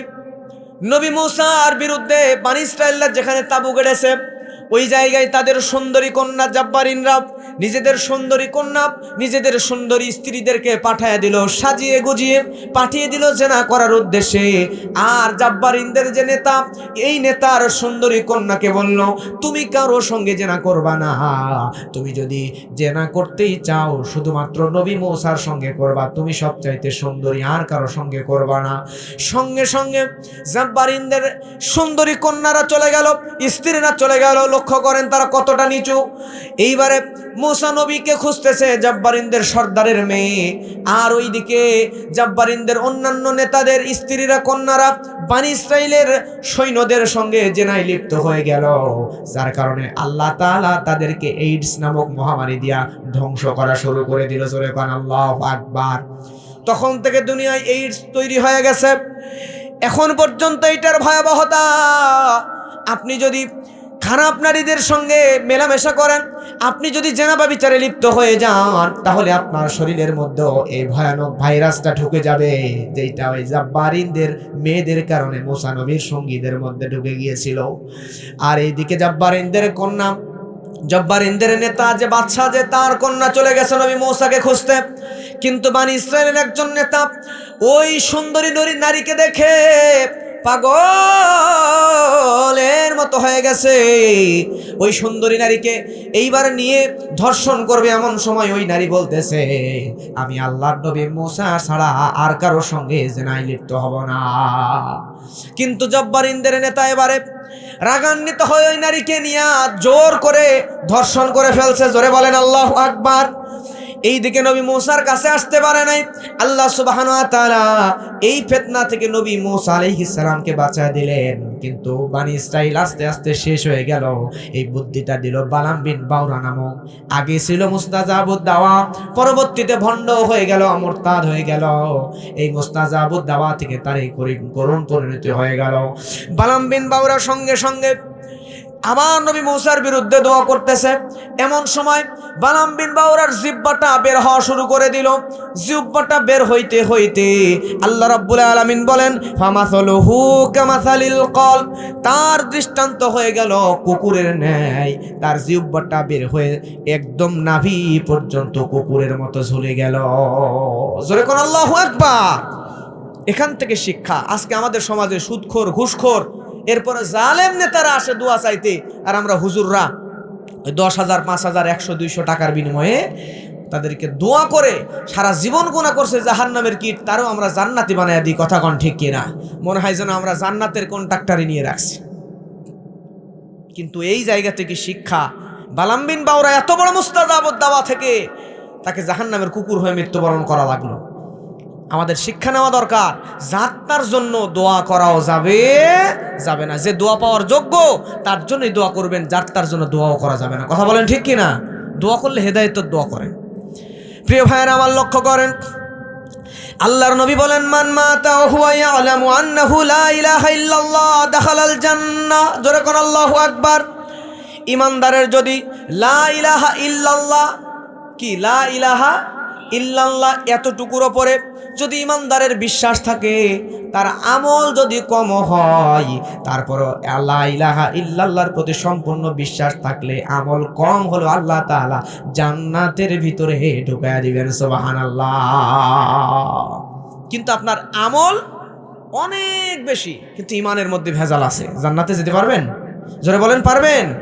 আজকে আমরা কোরআন এবং হাদিস থেকে খুব কম সময়ে আমাদের সমাজে মানুষদের ইমান ভেঙে যাচ্ছে। এই ইমান 10টা কারণে ভেঙে যাচ্ছে। কয়টা কারণ? 10টা। খুব কম সময় আমরা এই ইমান ভাঙার 10টা কারণ আজকে আমরা জানবো ইনশাআল্লাহ। যদি আমাদের কাউরে মধ্যে যদি এই 10টা কারণ থেকে থাকে, এই 10টা কারণ আমরা আমাদের মধ্যে থেকে বের করে দিব ইনশাআল্লাহ। জোরে বলেন কয়টা? আরো জোরে বলেন কয়টা? এই 10টি বিষয় আপনার মধ্যে সংগঠিত হলে বুঝবেন আপনার ইমান শেষ। আর আপনার ইমান যদি চলে যায়, দুনিয়ার কোনো মানুষ আপনাকে বলবে না যে ভাই আপনি আবার ইমান আনয়ন করেন। ইমান চলে গেলে বিবেকের তাড়নায় নিজেকেই ইমান আনতে হবে। কথা বলেন ঠিক কিনা? নাম্বার 1, জোরে বলেন কত? 1। বলবো কয়টা? 10টা। আমি বলছি বুঝবেন ভালো করে, হাজারো ওয়াজ মাহফিল শোনেন, কিন্তু আজকে যে 10টা কারণ আমি বলবো, আমি মনে করি প্রত্যেকটা মসজিদে, মাদ্রাসায়, মাহফিলে কিছু ওয়াজ হোক আর না হোক, এই 10টা বিষয়ে আজকের এই বিষয়টা নিয়ে আলোচনা হওয়া দরকার। কথা বলেন ঠিক কিনা? আমাদের জীবনের সবচাইতে প্রয়োজনীয় ওয়াজ এখন হবে। জোরে বলেন, বিষয় কয়টা? 10টা। নাম্বার 1 নাম্বার হলো কুফরি। আপনার মুখ দিয়ে যদি কুফরি কথা বের হয়ে যায়, আপনি যদি কুফরি কাজ করেন, আপনার অন্তরের মধ্যে যদি কুফরি চিন্তা আসে, সেটা আপনি জেনে করেন, না জেনে করেন, বুঝে করেন আর না বুঝে করেন, আপনার ঈমান কিন্তু শেষ হয়ে যাবে। কথা কন ঠিক কিনা? আপনি জানেন না বিষ খেলে আপনি মরে যাবেন, আপনি বুঝে বিষ খান নাই, জানেন না বিষ খেলে মরে যাবে, আপনার জানেন না, কিন্তু আপনি বিষ খেয়ে ফেলেছেন। বলেন তো, আপনি তাহলে মরে যাবেন না বেঁচে থাকবেন? বিষ খেলে যে মরে যায় জানেন না, খেয়ে ফেলছেন, তাহলে কি হবে? মরে যাবেন। আপনি গাড়ি অ্যাক্সিডেন্ট করতেছেন, আপনি গাড়ি চালাতে চালাইতে আপনি ইচ্ছা করে নাই, একজনের সাথে ধাক্কা লাগছে, অ্যাক্সিডেন্ট করছেন, যার সাথে ধাক্কা লাগছেন সে মারা গেছে, আপনি ইচ্ছা করে অ্যাক্সিডেন্ট করেন নাই। এবার বলেন তো, জেলে যাওয়া লাগবে কি লাগবে না? প্রিয় ভাইয়েরা আমার, লক্ষ্য করেন, আপনি অনিচ্ছা করে একজনকে হত্যা করলে আপনাকে জেলে যাওয়া লাগবে, আপনার মৃত্যুদণ্ড দেওয়া হতে পারে। কথা কোন ঠিক কিনা? ঠিক তেমন করে ঈমান এমন একটা জিনিস, কুফরি এমন একটা জিনিস, আপনি না জেনে অ্যাক্সিডেন্ট করলে যেমন জেনে যাওয়া লাগে, না বুঝে হত্যা করলে যেমন জেলে যাওয়া লাগে, না জেনে বিষ পান করলে যেমন মরে যাওয়া লাগে, ঠিক তেমন করে আপনি না জেনে যদি কুফরিও করে ফেলেন, তাহলে বলেন তো, আপনি জাহান্নামে যাবেন নাকি জান্নাতে যাবেন? না জেনে কুফরি করলেও আপনি জাহান্নামে যাবেন। আমার প্রিয় ভাইয়েরা আমার, এই কুফরিটা কি দেখেন, আল্লাহ তাআলার একত্ববাদ, রাসূলের রিসালাত এবং শরীয়তের কোনো বিধান আপনি যদি অপছন্দ করেন, আপনি যদি শুধু অপছন্দ করেন, আল্লাহ তাআলা কোরআনের মধ্যে বলছেন, ওয়াস-সারিকু ওয়াস-সারিকাতু ফাকতাউ আইদিয়াহুমা জাযাআম বিমা কাসাবা নাকালাম মিনাল্লাহ। আল্লাহ তাআলা বলছেন, চুরি করলে চোরাচুন্নির হাত কেটে দাও। বলছেন কে? আল্লাহ রাব্বুল আলামিন বলছেন, চুরি করলে চোরাচুন্নির হাত কেটে দাও। এখন আপনি শুধু বলবেন চুরি করলে আবার হাত কেটে দেওয়া লাগবে, এটা আবার কেমন আইন হলো? এতটুকু যদি অপছন্দ করে একটা কথা বলেন, আপনি এটা মানতে পারবেন না, অসুবিধা নাই, কিন্তু যদি অপছন্দ করেন, সঙ্গে সঙ্গে আপনার ঈমান চলে যাবে, কুফরি করে কুফরি হালতে আপনাকে জাহান্নামে যাওয়া লাগবে। কথা বলেন ঠিক কিনা? এজন্য কোরআনের মধ্যে যা আছে, বিসমিল্লাহর বা থেকে সূরা নাসের সিন পর্যন্ত, বাস বিসমিল্লাহর বা থেকে নাসের সিন পর্যন্ত কোরআনে যা আছে সব কিছু আপনি জানেন না জানেন, বুঝেন না জানেন, বুঝেন আর না বুঝেন, কোরআনে আছে। আপনাকে বিশ্বাস করতে হবে, মানতে হবে। কথা বলেন ঠিক কিনা? আপনি যদি বলেন এই একটা শব্দ মানি না, তাহলে আপনাকে জাহান্নামে যেতে হবে। কথা বলেন ঠিক কিনা? আমার ভাইয়েরা, আমাদের সমাজে একটা সম্প্রদায় আছে, নাম কাদিয়ানি। নাম কি? কাদিয়ানি। তাদের কিন্তু আমাদের মতো দাঁড়িয়ে আছে, আমাদের মতো টুপি পরে, জুব্বা পাঞ্জাবি পরে। আমরা যেমন নামাজ পড়াই তারাও নামাজ পড়ে, আমরা যেমন মসজিদ তৈরি করেছি, মাদ্রাসা করেছি, তারাও করেছে, তারাও আল্লাহকে মানে। কিন্তু তাদের সমস্যা হলো শুধুমাত্র একটা শব্দ মানে না। আল্লাহ রাব্বুল আলামিন কোরআনে বলেন, মা কানা মুহাম্মাদুন আবা আহাদিম মির রিজালিকুম ওয়ালাকিন রাসূলুল্লাহ ওয়া খাতামান নাবিয়্যিন ওয়া কানাল্লাহু বিকুল্লি শাইইন আলিমা। জোরে বলেন আল্লাহু আকবার। আল্লাহ রাব্বুল আলামিন এখানে বলেছেন, মুহাম্মদ সাল্লাল্লাহু আলাইহি সাল্লাম কোন পুত্রের পিতা নন এবং তিনিই হলেন সর্বশেষ নবী। এখানে আল্লাহ তাআলা একটা শব্দ, আল্লাহ তাআলার শুধু খতামিন, এই খতাম একটা শব্দ শুধু কাদিয়ানীরা মানে না। কাদিয়ানীরা বলে সব মানে, কিন্তু মুহাম্মদ সাল্লাল্লাহু আলাইহি সাল্লাম তিনি শেষ নবী নয়। আমাদের নবী গোলাম আহমদ কাদিয়ানী সে শেষ নবী, ছোট কিন্তু শেষ নবী। জোরে বলেন না আউযুবিল্লাহ। তারা কোরআনের সব মানে, কিন্তু খতামিম, খতাম একটা শব্দ মানে না, নবীজি সর্বশেষ নবী এটা মানে না। যার কারণে তারা কাফের। পৃথিবীর সমস্ত আলেম ওলামা একমত, তারা কাফের, জাহান্নামে যাবে। কথা বলেন ঠিক কিনা? তাহলে একটা শব্দ না মানার কারণে সে যদি কাফের হয়, তাহলে এখন আপনারা বলেন তো সকল ক্ষমতার উৎস কারা? কে? এখন আমরা যারা ভোট দিতে যাই, আমরা যারা বাংলাদেশের নাগরিক, যারা রাজনীতিতে আছি, তারা বলে সকল ক্ষমতার উৎস জনগণ। এখন বুঝেন ভাই, আপনি বিএনপি করেন, আওয়ামী লীগ করেন, জাতীয় পার্টি করেন, জামাত ইসলাম করেন, জাসদ বাসদ করেন, যেই দল করেন অসুবিধা নাই, কিন্তু আপনার মাথায় এটা রাখেন, আপনি যদি একবার এটা বলেন মুখ দিয়া সকল ক্ষমতার উৎস জনগণ, এইটা যদি মুখ দিয়ে একবার বের হয় আর এটার প্রতি যদি আপনার বিশ্বাস হয়, আপনি যতই নামাজ পড়েন, রোজা করেন, হজ করেন, যাকাত দিয়ে দেন না কেন, আল্লাহ তাআলা আপনাকে জাহান্নামে দেবে, এতে কোনো সন্দেহ নাই। কথা কোন ঠিক কিনা? কারণ আল্লাহ তাআলা কোরআনে বলেন, সূরা মুলকের মধ্যে বলছেন, তাবারাকাল্লাযী বিয়াদিহিল মুলকু ওয়া হুয়া আলা কুল্লি শাইইন কাদির। জোরে কোন আল্লাহু আকবার। আল্লাহ তাআলা তিনি তো জানাচ্ছেন একমাত্র কেবলমাত্র সকল ক্ষমতার উৎস, সকল ক্ষমতার মালিক। জোরে বলেন কে? আপনাদের কি বিশ্বাস নাই? জোরে বলেন কে? সকল ক্ষমতার উৎস, সকল ক্ষমতা আল্লাহ তাআলার হাতে। আল্লাহরা বলেন আন্নাল কুওয়াতা লিল্লাহি জামিআ। রব্বুল আলামিন তিনি সকল ক্ষমতার উৎস, সকল ক্ষমতার মালিক। এজন্য আল্লাহ ছাড়া কোনো জনগণকে যদি আপনি ক্ষমতার উৎস মনে করেন, তাহলে আপনার ঈমান চলে যাবে। এই ঈমান যায় কুফরি হালতে আপনাকে জাহান্নামে যেতে হবে। কথা বলেন ঠিক কিনা? এজন্য এক নাম্বার, আমরা সকল ক্ষমতার উৎস মানব কাকে? আরো জোরে বলেন কাকে? আল্লাহ। 2 নাম্বার, ঈমান চলে যাবে শিরিক করলে। কি করলে? প্রিয় ভাইয়েরা আমার, লক্ষ্য করেন, এই শিরিকটা আপনার কথার দ্বারা হতে পারে, শিরিকটা আপনার কাজের দ্বারা হতে পারে। আল্লাহ রাব্বুল আলামিন কোরআন মাজিদের মধ্যে বলছেন, ওয়াইদা, আল্লাহ রাব্বুল আলামিন কোরআন মাজিদের মধ্যে সূরা লুকমানের মধ্যে বলেন, ওয়ালাকাদ আতাইনা লুকমানাল হিকমাতা আনিশকুরু লিল্লাহ ওয়া মান ইয়াশকুরু ফাইন্নামা ইয়াশকুরু লিনাফসিহি ওয়া মান কাফারা ফাইন্নাল্লাহা গানিয়্যুন হামিদ। জোরে বলেন আল্লাহু আকবার। আল্লাহ রাব্বুল আলামিন আয়াত বলে পরের আয়াতেই বললেন, ইন্না শিরকা লা যুলমুন আযীম। লোকমান তার সন্তানদেরকে বললেন, আল্লাহ শিখিয়ে দিয়েছেন, লোকমান সন্তানকে বললেন, সন্তানেরা তোমরা শিরিক করো না, কারণ নিশ্চয় শিরিক হলো চরম জুলুম। এজন্য আল্লাহ তাআলার সঙ্গে কাউরে শরীক করা যাবে। আপনি যদি শিরিক করেন তাহলে আপনাকে আল্লাহ তাআলা জাহান্নামে দিবেন। আর এক জায়গায় আছে 18 জন নবীর নাম আল্লাহ বলছেন। ঘুমাইছেন আপনারা? কতজন? আরেকটু জোরে বলেন কতজন? 18 জন নবীর নাম পরপর আল্লাহ বললেন। বলার পরে সূরা আনআমের, আমি সব নোট করে আনছি, 18 জন নবীর নাম বলার পরে সূরা আনআমের মধ্যে আল্লাহ তাআলা বললেন, ওয়ালাউ আশরাকু লাহাবিতা আনহুম মা কানু ইয়ামালুন।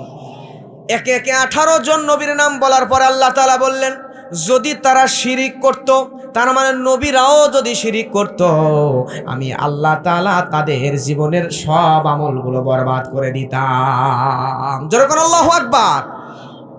নবীরাও যদি শিরিক করত, তারপর আল্লাহ তাআলা তাদের জীবনের আমল বরবাদ করে দিতেন। তাহলে আমি আপনি কোন হবুল্লাহ মবুল্লাহ সবুল্লাহ, আমাদের আমল যদি শিরিক করি তাহলে এগুলো থাকবে নাকি সব শেষ করে দিবে? কিন্তু আমাদের সমাজে এত পরিমাণ শিরিক আমরা করি। আবার আর এক জায়গায় বিশ্ব নবীকে আল্লাহ সুবহানাহু ওয়া তাআলা বলেন সূরা জুমারের মধ্যে, লা ইন আশরাকতা লা ইয়াহবাতান্না আমালুকা। আল্লাহ রাব্বুল আলামিন কোরআনের মধ্যে বলছেন, যদি আপনি নবীও আমি আল্লাহর সঙ্গে শিরিক করতেন, তাহলে আপনি বিশ্ব নবীর আমল আমি আল্লাহ বরবাদ করে দিতাম। জোরে বলেন আল্লাহু আকবার। জামিআত তিরমিজির মধ্যে আসছে, আনাস ইবনে মালিক রাদিয়াল্লাহু তাআলা আনহু তিনি বর্ণনা করছেন, আল্লাহর নবী বলেন, আল্লাহ বলেছেন, তার মানে এটা হাদিসে কুদসি। এটা কি? আল্লাহ রাব্বুল আলামিন বলছেন, নবী বলেন, আল্লাহ বলেন, ইয়া বনা আদামা ইন্নাকা লাউ আতাইতানি, জোরে কোন আল্লাহু আকবার, বিকরাবিল আরদি খাতায়া সুম্মা লাকিতানি লা তুশরিকু বিশাইআ আতাইতুকা বিকরাবিহা মাগফিরা। জোরে কোন আল্লাহু আকবার। দেখেন কত সুন্দর কথা আল্লাহ তাআলা বলছেন, আবার কত ভয়ানক কথা আল্লাহ তাআলা বলছেন হাদিসে কুদসির মধ্যে। আল্লাহ তাআলা জানিয়ে দিচ্ছেন, নবী বলেন, হে আদম সন্তান, তুমি যদি এই পৃথিবী পূর্ণ করে, এই পৃথিবী ভর্তি করে গুনাহ নিয়ে আমি আল্লাহর দরবারে আসো, কিন্তু তোমার ওই গুনার মধ্যে যদি শিরকের গুনাহ না থাকে, তাহলে আমি আল্লাহ তাআলা পৃথিবী ভর্তি ক্ষমা নিয়া তোমার সামনে উপস্থিত হব। তার মানে তোমারে মাফ করে জান্নাতে দিয়ে দিতে পারবো। জোরে বলেন সুবহানাল্লাহ। কথা কি বুঝছেন আপনারা? পৃথিবী ভর্তি গুনাহ কিন্তু শিরকের গুনাহ নাই, আল্লাহ তাআলা আপনাদের ক্ষমা করে জান্নাত দিয়ে দেবে। পৃথিবী ভর্তি ক্ষমা নিয়ে আল্লাহ আপনার সামনে উপস্থিত হবে। জোরে কোন আল্লাহু আকবার। কিন্তু ভাইরা আমার লক্ষ্য করেন, আপনার পৃথিবী ভর্তি আমল আছে, কিন্তু আমলের মধ্যে যদি একটাও শিরিক থাকে, তাহলে আপনি জান্নাতে যাবেন নাকি জাহান্নামে যাবেন? আগেই বলেছি জ্ঞানী বিচক্ষণ মানুষ আপনারা ঘুমাবেন না আর 15-20 মিনিট। জোরে বলেন, জান্নাতে যাবেন নাকি জাহান্নামে যাবেন? শিরিক থাকলে জাহান্নামে যেতে হবে। আল্লাহ তাআলা সূরা আল মাইদার মধ্যে বলেন, ইন্নাহু মাইয়ুশরিক বিল্লাহি ফাকাদ হারামাল্লাহু আলাইহিল জান্নাহ। জোরে বলেন আল্লাহু আকবার। ওয়া মাআওয়াহুন নার। আল্লাহ তাআলা জানিয়ে দিচ্ছেন, নিশ্চয় যে ব্যক্তি আল্লাহ তাআলার সাথে শিরিক করে, এই ব্যক্তির জন্য আল্লাহ রাব্বুল আলামিন জান্নাত হারাম করে দিয়েছেন এবং তার বাসস্থান করে দিয়েছেন জাহান্নামে। কয়টা? একটাও যদি শিরিক আপনি নিয়া আল্লাহর কাছে যান, তাহলে আপনার জন্য জান্নাত হারাম হয়ে যাবে। এজন্য শিরকের মধ্যে যাওয়া যাবে না। প্রিয় ভাইয়েরা আমার লক্ষ্য করেন, ইব্রাহিম নবীর পিতা নাম কি? আজর। ইব্রাহিম আলাইহিস সালাম হাজারো উম্মতকে, গুনাহগার উম্মতকেও শাফায়াত করে জান্নাতে নিতে পারবে, কিন্তু নিজের পিতা আজরকে জান্নাতে নিতে পারবে না। পারবে নাকি?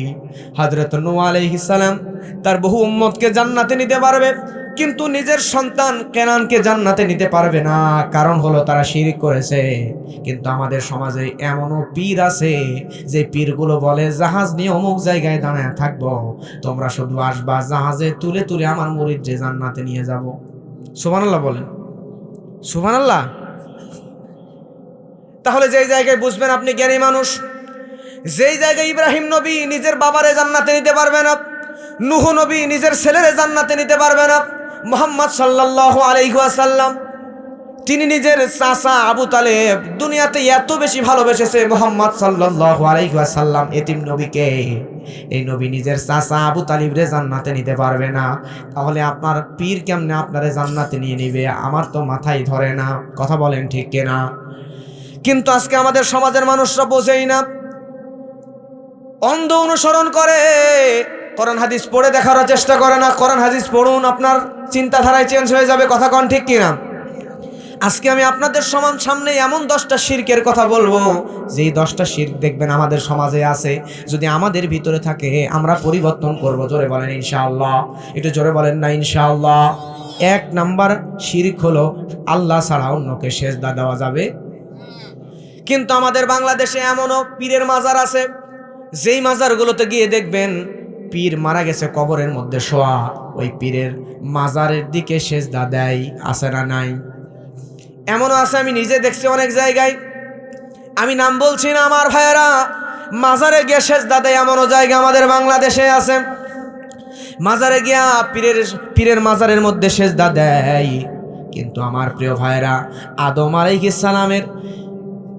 আলাইহিস সালামের সময় ফেরেশতারা আদম আলাইহিস সালামকে সেজদা করেছিল।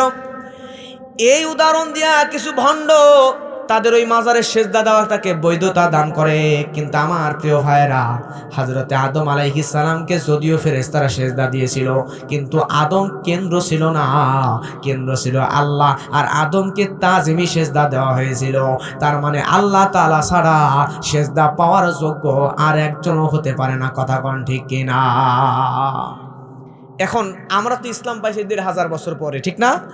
এখন বলেন তো, আমাদের চাইতে টুপিতে, দাড়িতে, নামাজে, ইবাদত বান্দেগিতে, আমলে সাহাবীরা আমাদের চাইতে কমা নাকি আমাদের চাইতে দামি? জোরে বলেন, দামি। তাহলে সাহাবীদের থেকে আমরা ইসলাম কম বুঝি নাকি বেশি বুঝি? হ্যাঁ, সাহাবীরা তো আমাদের চাইতে অনেক বেশি ইসলাম বোঝে। তাহলে আপনি একজন সাহাবীরাও জীবনী দেখাতে পারবেন না যে বিশ্ব নবী দুনিয়াতে যদি কোনো মানুষকে সেজদা দেওয়ার অনুমতি দিতেন সর্বপ্রথম মুহাম্মদ সাল্লাল্লাহু আলাইহি সাল্লামকে দিতেন। কথা বলেন ঠিক কিনা?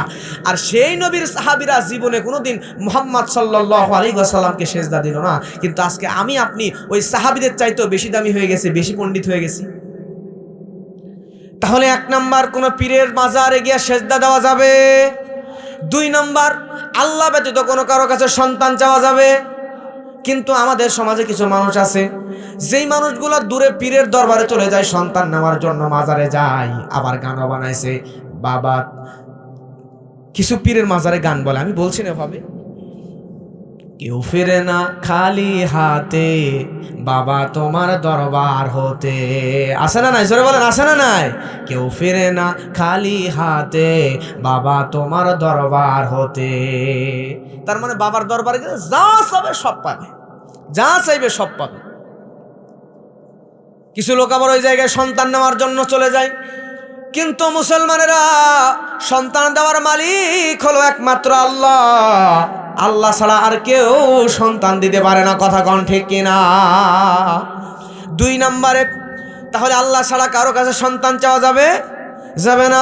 3 নম্বরে, মাজারে গিয়ে মানত করা যাবে। কিন্তু আমাদের সমাজে দেখবেন কিছু মানুষ, আপনাদের গোদাগাড়িতে আছে কিনা জানি না, কিছু মানুষ নিজের গ্রামের মসজিদের মধ্যে বাল্ব কেনার টাকা নাই, মোমবাতি জ্বালে মুয়াজ্জিম সাহেব নামাজ পড়ায়, অথচ ওই বেটা 50,000 টাকা খরচ করে কুসুম্বা চলে গেছে ফিরনি দেওয়ার জন্য। আসে না নাই? চিন্তা করেন, নিজের গ্রামের মসজিদ, যেই মসজিদের মধ্যে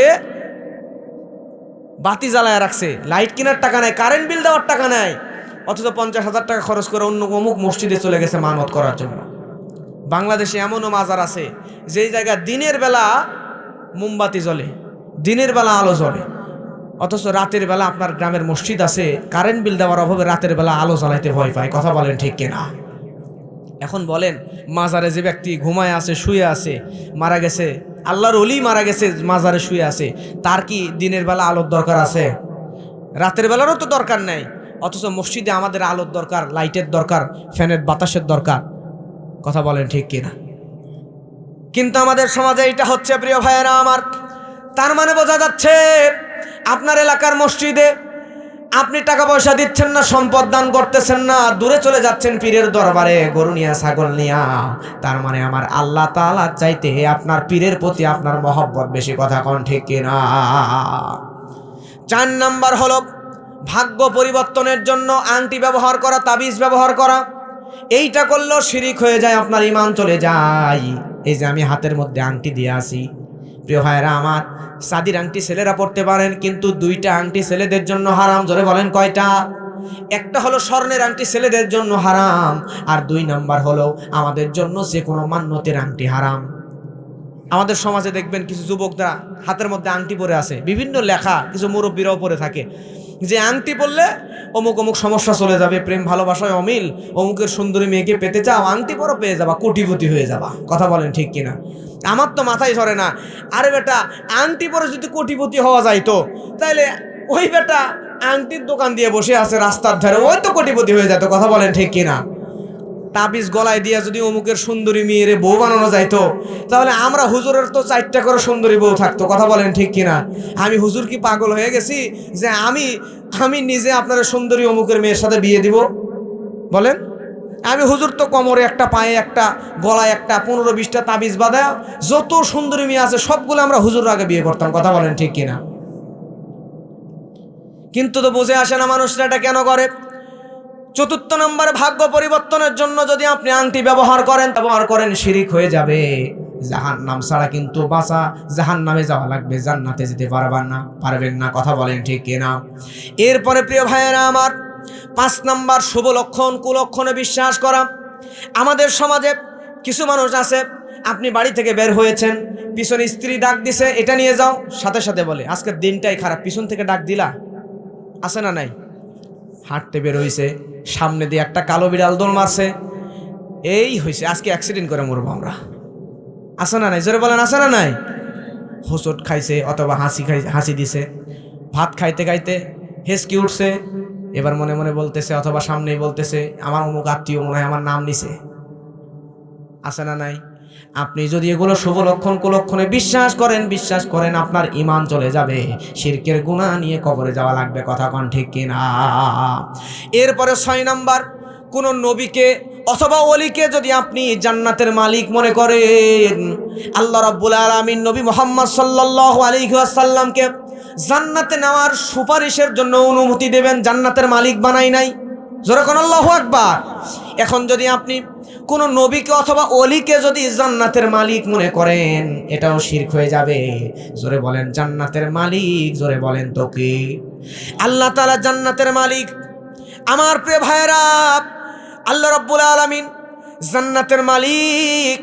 7 নাম্বার, ঈমান চলে যাবে এমন কিছু কথা বললে, কিছু কথা আমাদের সমাজে প্রচলিত আছে, যেই কথাগুলো যদি বলেন আপনার ঈমান চলে যাবে। কিছু নেতার চামচা আছে বলে যে ওপরে আল্লাহ আর নিচে আপনি, আছে না নাই? বলে না, নেতারে তেল দেওয়ার জন্য বলে ওপরে আল্লাহ আর নিচে আপনি। এই কথা বলার সাথে সাথে তার ঈমান চলে যাবে। কি আমার কথা কি মনে থাকবে না ভুলে যাবেন? বুঝতে পারতেছেন তো প্রিয় ভাইয়েরা? এর জন্য এই কথাগুলো বলা যাবে না। আপনি শেষ ভরসা, শেষ ভরসাকে শুরু আল্লাহ, শেষও আল্লাহ। জোরে কোন আল্লাহু আকবার। এরপরে 8 নাম্বার, রিয়া বা লোক দেখানো আমল। আমাদের সমাজে অনেক মহিলা আছে লোক দেখানো নামাজ পড়ে, বাড়িতে ঠিক মতো নামাজ পড়ে না, কিন্তু মেয়ে দেখতে আসতে ছেলের বাড়ির লোকজন গেটের মধ্যে ঢুকতেছে, অমনি মেয়ের মা চিল্লা ওঠে বলছে, মা রেডি হ, আমি একটু নামাজ পড়ে আসতেছি। অথচ নামাজ কিন্তু ঠিক মতো পড়ে না। ছেলেরা আসতে মেয়ে দেখতে শোনাচ্ছে যে আমি তো সেই রকম নামাজি। এরপরে পুরুষ মানুষদের মধ্যে এরকম বৈশিষ্ট্য আছে, জীবনে নামাজ পড়ে না, বাড়িতে মেহমান আসছে, এবার মেহমানদের সে ডাকে নিয়ে মসজিদে চলে যাচ্ছে নামাজের জন্য, অথচ আগে নামাজ পড়েও নামাজ পড়ে লোক দেখানো নামাজ। আছে না নাই? এইরকম নামাজ যদি আমাদের সমাজে নামাজি থাকেন, বিশ্বাস করেন এগুলো এক প্রকার শিরক। এইগুলোর কারণে ঈমান নষ্ট হয়ে যাবে। আপনি নামাজ পড়েন লোক দেখানোর জন্য নয়, নামাজ পড়তে হবে জোরে বলেন কাকে খুশি করার জন্য। এরপরে 9 নাম্বার, আমরা সমাজের মানুষরা গণকের কাছে যাই হাত দেখানোর জন্য। গণক এবার ভালো করে হাত দেখে, হাতের মধ্যে রেখাগুলো দেখে, দেখার পরে বলে আপনার 3টা ছেলে হবে, 5টা মেয়ে হবে, আপনি এত এত বছর পর কোটিপতি হবেন, আপনি তো 4টা বিয়ে করবেন। আছে না নাই?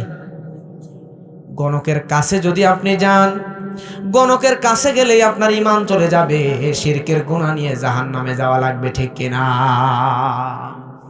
নাম্বার 10। কত নাম্বার? 10 নাম্বার হলো, আমাদের সমাজে নেতারা নির্বাচনের সময় আসলেই, দুর্গাপূজার সময় যখন আসে, সামান্য কয়টা ভোট পাওয়ার জন্য আমাদের নেতারা বড় বড় ব্যানার বানায়। একদিকে দুর্গার ছবি দেয়, আর একদিকে নেতা, উপরে বড় নেতার ছোট ছবি, মাঝখানে ছোট নেতার বড় ছবি, নিচে আবার লিখে দেয় শারদীয় দুর্গাপূজার শুভেচ্ছা। আছে না নাই? সে যে দলই করুক, ইসলামী অন ইসলামী যে দলই করুক না কেন, আপনি মুসলমান, আপনি জ্ঞানী মানুষ, আমি বলে গেলাম শুনে নেন, যদি কেউ শারদীয়, সর্বজনীন শারদীয় দুর্গাপূজার শুভেচ্ছা এ কথা কোনো নেতা যদি তার হ্যান্ডবেল পোস্টারের মধ্যে লিখে, ওই নেতার ঈমান চলে গেছে। ওই নেতাকে ভোট দিলে, সমর্থন দিলে, তার সঙ্গে আপনি গেলে সেও যাবে জাহান্নামে, আপনাকেও যাওয়া লাগবে জাহান্নামে। কথা বলেন ঠিক কিনা? যদি কোনো ব্যানারের মধ্যে দেখেন, শুরুতেই নেতাকে বলবেন এটা লেখা যাবে না, আপনি মুসলমান, এটা লেখা মানে শিরক করে ফেলেছেন। সর্বজনীন দুর্গাপূজার শুভেচ্ছা দিতে পারে না। আপনি যখন নেতা হয়ে যাবেন, ইলেকশন হয়ে গেছে, নেতা হয়ে গেছেন, এখন আপনি পাহারা দেওয়ার জন্য লোক পাঠান, অসুবিধা নাই, কিন্তু নেতা হওয়ার আগে ভোট পাওয়ার জন্য সার্বজনীন দুর্গাপূজার শুভেচ্ছা লিখে দেওয়া যাবে না। এরপর 3 নাম্বার যে কারণে ঈমান চলে যায়, বলেছিলাম কয়টা কারণ? 10টা কারণ। 1 নাম্বার কুফর, 1 নাম্বার, 2 নাম্বার শিরক, 3 নাম্বার হলো নিফাক। এই নিফাক এমন একটা রোগ, এমন একটা ভাইরাস, এই নিফাক নামক ভাইরাস যদি কোনো মানুষের মধ্যে আক্রান্ত হয়ে যায়, তাহলে মানুষটাকে বলা হয় মুনাফিক। মানুষকে জোরে বলা হয় কি? মুনাফিক। মুনাফিক হলো এমন, মুখে তার একটা, অন্তরের মধ্যে আর একটা। আছে না নাই? আমাদের সমাজে এরকম মুনাফিক যদি থাকে, আমার ভাইরা লক্ষ্য করেন, ইবনে হাজার আসকালানী ফাতহুল বাড়ির মধ্যে বলেন, আল নিফাকু লুগাতুল মুখালাতুল বাতিল লিয-যাহির। নিফাক হলো অপ্রকাশিত বিষয়, যেগুলো প্রকাশিত বিষয়ের বিপরীত, মানে মুখ দিয়ে একটা বলছে কিন্তু অন্তরের মধ্যে আর একটা, এরকম নেফাকি মুনাফিক মানুষ আমাদের সমাজে আছে না নাই? কিন্তু বুঝবেন ভালো করে, কাফেররা ইসলামের অতটা ক্ষতি করতে পারে না। সে আদিম যুগ থেকে এখন এবং ভবিষ্যৎ পর্যন্ত, অতীত থেকে পর্যন্ত মুনাফিকরা ইসলামের যত ক্ষতি করেছে কাফেররা এত ক্ষতি করতে পারে না। এই কথা বলেন ঠিক কিনা? এজন্যই আল্লাহ রাব্বুল আলামিন ইন্নাল মুনাফিকিনা ফিদ-দারি আসফালি মিনান নার, আল্লাহ রাব্বুল আলামিন মুনাফিকদের স্থান কিন্তু জাহান্নামের সর্বনিম্ন স্তরে করে দিয়েছেন। কথা কোন ঠিক কিনা? আমার ভাইয়েরা, মুশরিকরা জাহান্নামের ভিতরে থাকবে, মাঝখানে থাকবে, উপরে থাকবে, কিন্তু কাফের মুশরিকদের সবার নিচে সবচাইতে বেশি কষ্টের আযাব ভোগ করবে মুনাফিকরা, কারণ কাফেরদের চাইতেও মুনাফিকরা নিকৃষ্ট। কথা কোন ঠিক কিনা? প্রিয় ভাইয়েরা আমার, লক্ষ্য করেন, কষ্ট হয় আপনাদের, শেষ করে দিব, আর 5-7 মিনিট থাকবেন না? আচ্ছা, আমি শর্টকাটে শেষ করে দিচ্ছি। আমি তো বললাম শুনতে যেমনই লাগুক, আমি যদি কিসসা কাহিনী গল্প ধরতাম অনেক মজা করে শুনতেন, কি ঠিক না? কিন্তু আমি মনে করি আমাদের জীবনে কিসসা কাহিনী গল্পের চাইতে এই বিষয়গুলোর সবচাইতে বেশি প্রয়োজনীয়। কথা বলেন ঠিক কিনা? এগুলো আমরা জানি না কখন কিভাবে আমাদের ঈমান নষ্ট হয়ে যাচ্ছে, এগুলো আমরা জানি না। বিদায় আমরা মুসলমান হওয়ার পরেও আমল করেও ঈমান নষ্ট হয়ে গেছে, আমল করেও জাহান্নামী হয়ে যাচ্ছে। কথা বলেন ঠিক কিনা? প্রিয় ভাইয়েরা আমার, এর জন্য আমাদেরকে নিফাক থেকে দূরে থাকা লাগবে। নিফাক হলো 2 প্রকার, একটা হচ্ছে নিফাকে আকবার, আর একটা হচ্ছে নিফাকে আসগর। নিফাকে আকবর হচ্ছে বড় নিফাক, বড় মুনাফিকি। আমাদের সমাজের মধ্যে এমন কিছু মানুষ আছে যেই মানুষগুলো নামাজ পড়ে, রোজা করে, আমাদের মতো টুপি দাড়ি জুব্বা সব আছে, কিন্তু মুনাফিকি তার অন্তরের মধ্যে আছে। আবার দেখা যায় মুনাফিকগুলা মসজিদে ইমামের পিছনে সবার সামনের কাতারে দাঁড়ায় থাকে, আবার ইমামকে নিয়ে উল্টাপাল্টা কথা বলে সমাজের মধ্যে বিভেদ তৈরি করে। এমন আছে না? না। প্রিয় ভাইয়েরা আমার, লক্ষ্য করেন, এইরকম একজন মুনাফিক যার নাম ছিল আব্দুল্লাহ ইবনে উবাই। এই আব্দুল্লাহ ইবনে উবাইয়ের মতো মানুষ যে মুনাফিকের কারণে মারা যাওয়ার পর আল্লাহর হাবিব সাল্লাল্লাহু আলাইহি ওয়াসাল্লাম নিজে তার জন্য দোয়া করলেন। দুনিয়ার সাধারণ কোনো ইমাম নয়, সাধারণ কোনো মুসলমান নয়, স্বয়ং মুহাম্মদ রাসূলুল্লাহ সাল্লাল্লাহু আলাইহি ওয়াসাল্লাম দোয়া করার পরেও আব্দুল্লাহ ইবনে উবাইকে আল্লাহ দিচ্ছেন কোথায়? নবীজি দোয়া করছেন, আর আল্লাহ রাব্বুল আলামিন কোরআন মাজিদের মধ্যে আয়াত নাজিল করে দিলেন। আল্লাহ বলেন, ওয়ালা তুসাল্লি আলা আহাদিম মিনহুম মাতা আবাদান ওয়ালা তাকুম আলা কবরিহি ইন্নাহুম কাফারু বিল্লাহি ওয়া রাসূলিহি ওয়া মাতু ওয়া হুম ফাসিকুন। আল্লাহ রাব্বুল আলামিন এই আয়াতের মধ্যে বলছেন, ও নবী, মুনাফিকদের জন্য তো দোয়া করা যাবেই না, এমনকি মুনাফিকরা যদি মারা যায়, কবরের মধ্যে যায়, ওই কবরের পাশ দিয়েও হাঁটবেন না। জোরে কোন আল্লাহু আকবার। তাহলে এই মুনাফিক কত ভয়ানক! এই মুনাফিকরা নিফাক করার পরে মুনাফিক হয়ে যায়। নিফাকে আকবর হলো 5টা। জোরে বলেন কয়টা? 5টা নিফাকে আকবরের কথা আমি বলবো। 1 নাম্বার নিফাকে আকবর হলো দ্বিমুখী নীতি অবলম্বন করা। আল্লাহ রাব্বুল আলামিন এই দ্বিমুখী নীতি অবলম্বন করার কথাও কোরআনে বলছেন। কারা করে? আল্লাহ বলেন, ওয়া ইযা লাকুল্লাযীনা আমানু ক্বালু আমান্না ওয়া ইযা খালাউ ইলা শায়াতিনিহিম ক্বালু ইন্না মাআকুম ইন্নামা নাহনু মুস্তাহজিউন। জোরে বলেন আল্লাহু আকবার। আল্লাহ রাব্বুল আলামিন এখানে বলছেন, যখন তারা মুমিনদের কাছে আসে তখন তারা বলে আমরা ঈমান এনেছি, আর যখন তারা শয়তানদের সঙ্গে মিলিত হয়ে যায় তখন বলে আমরা তো তোমাদের সাথে আছি। আমাদের সমাজে এমনও মানুষ আছে যেই মানুষগুলো মসজিদেও যায় নামাজ পড়তে, মাহফিলেও আসে, আবার মন্দিরেও যায়, মাহফিলে এসেও বক্তব্য দেয়, আবার গানের কনসার্টে গিয়ে মাইক নিয়ে বক্তব্য দেয়। এমন ভণ্ড নেতা মুনাফিক আমাদের সমাজে আছে না নাই? মাহফিলেও আসে, আবার গানের কনসার্টেও যায়, ওয়াজও শুনে, আবার অর্ধ উলঙ্গ নারীদের সামনাসামনি লাইভ ভিডিও দেখে। জোরে বলেন আছে না নাই? এগুলো হলো মুনাফিক।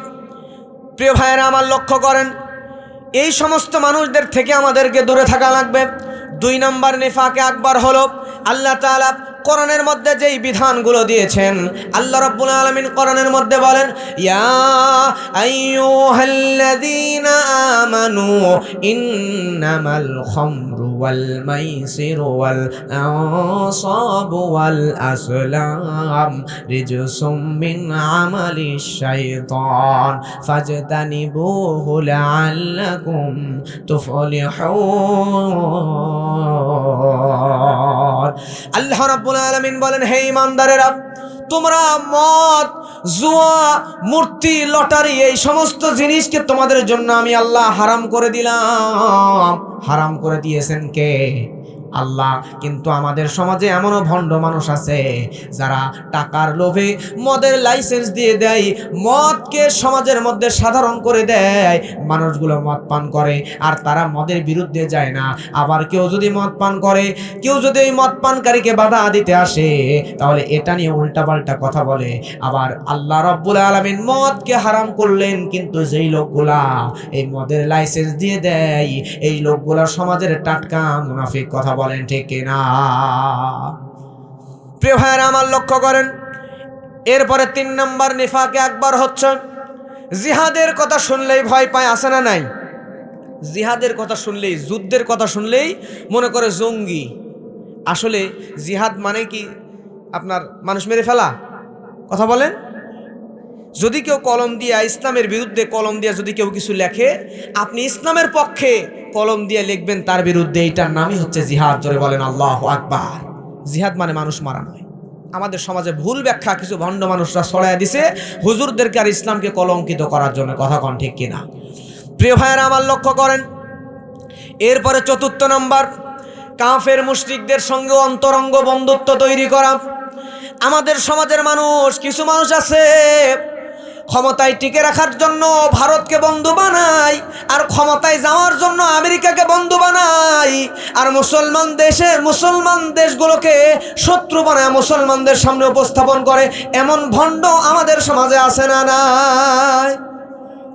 ক্ষমতায় যাওয়ার জন্য ভারতের বন্ধু বানায়, আর ক্ষমতায় টিকে থাকার জন্য আমেরিকার বন্ধু বানায়। এই সমস্ত মানুষের এই সমস্ত গুণ যাদের মধ্যে আছে, বুঝবেন এগুলো মুনাফিক। এজন্য এই রকম গুণ যদি আমাদের মধ্যে, এরকম অভ্যাস যদি থাকে, তাহলে পরিবর্তন করার দরকার। জোরে কোন আছে না নাই? 5 নম্বর হলো যারা প্রকৃত দিন মানে দাড়ি রাখছে, টুপি পরে, পাঞ্জাবি পরে, তাদেরকে টিটকারি মারে এমন মানুষ আছে না নাই?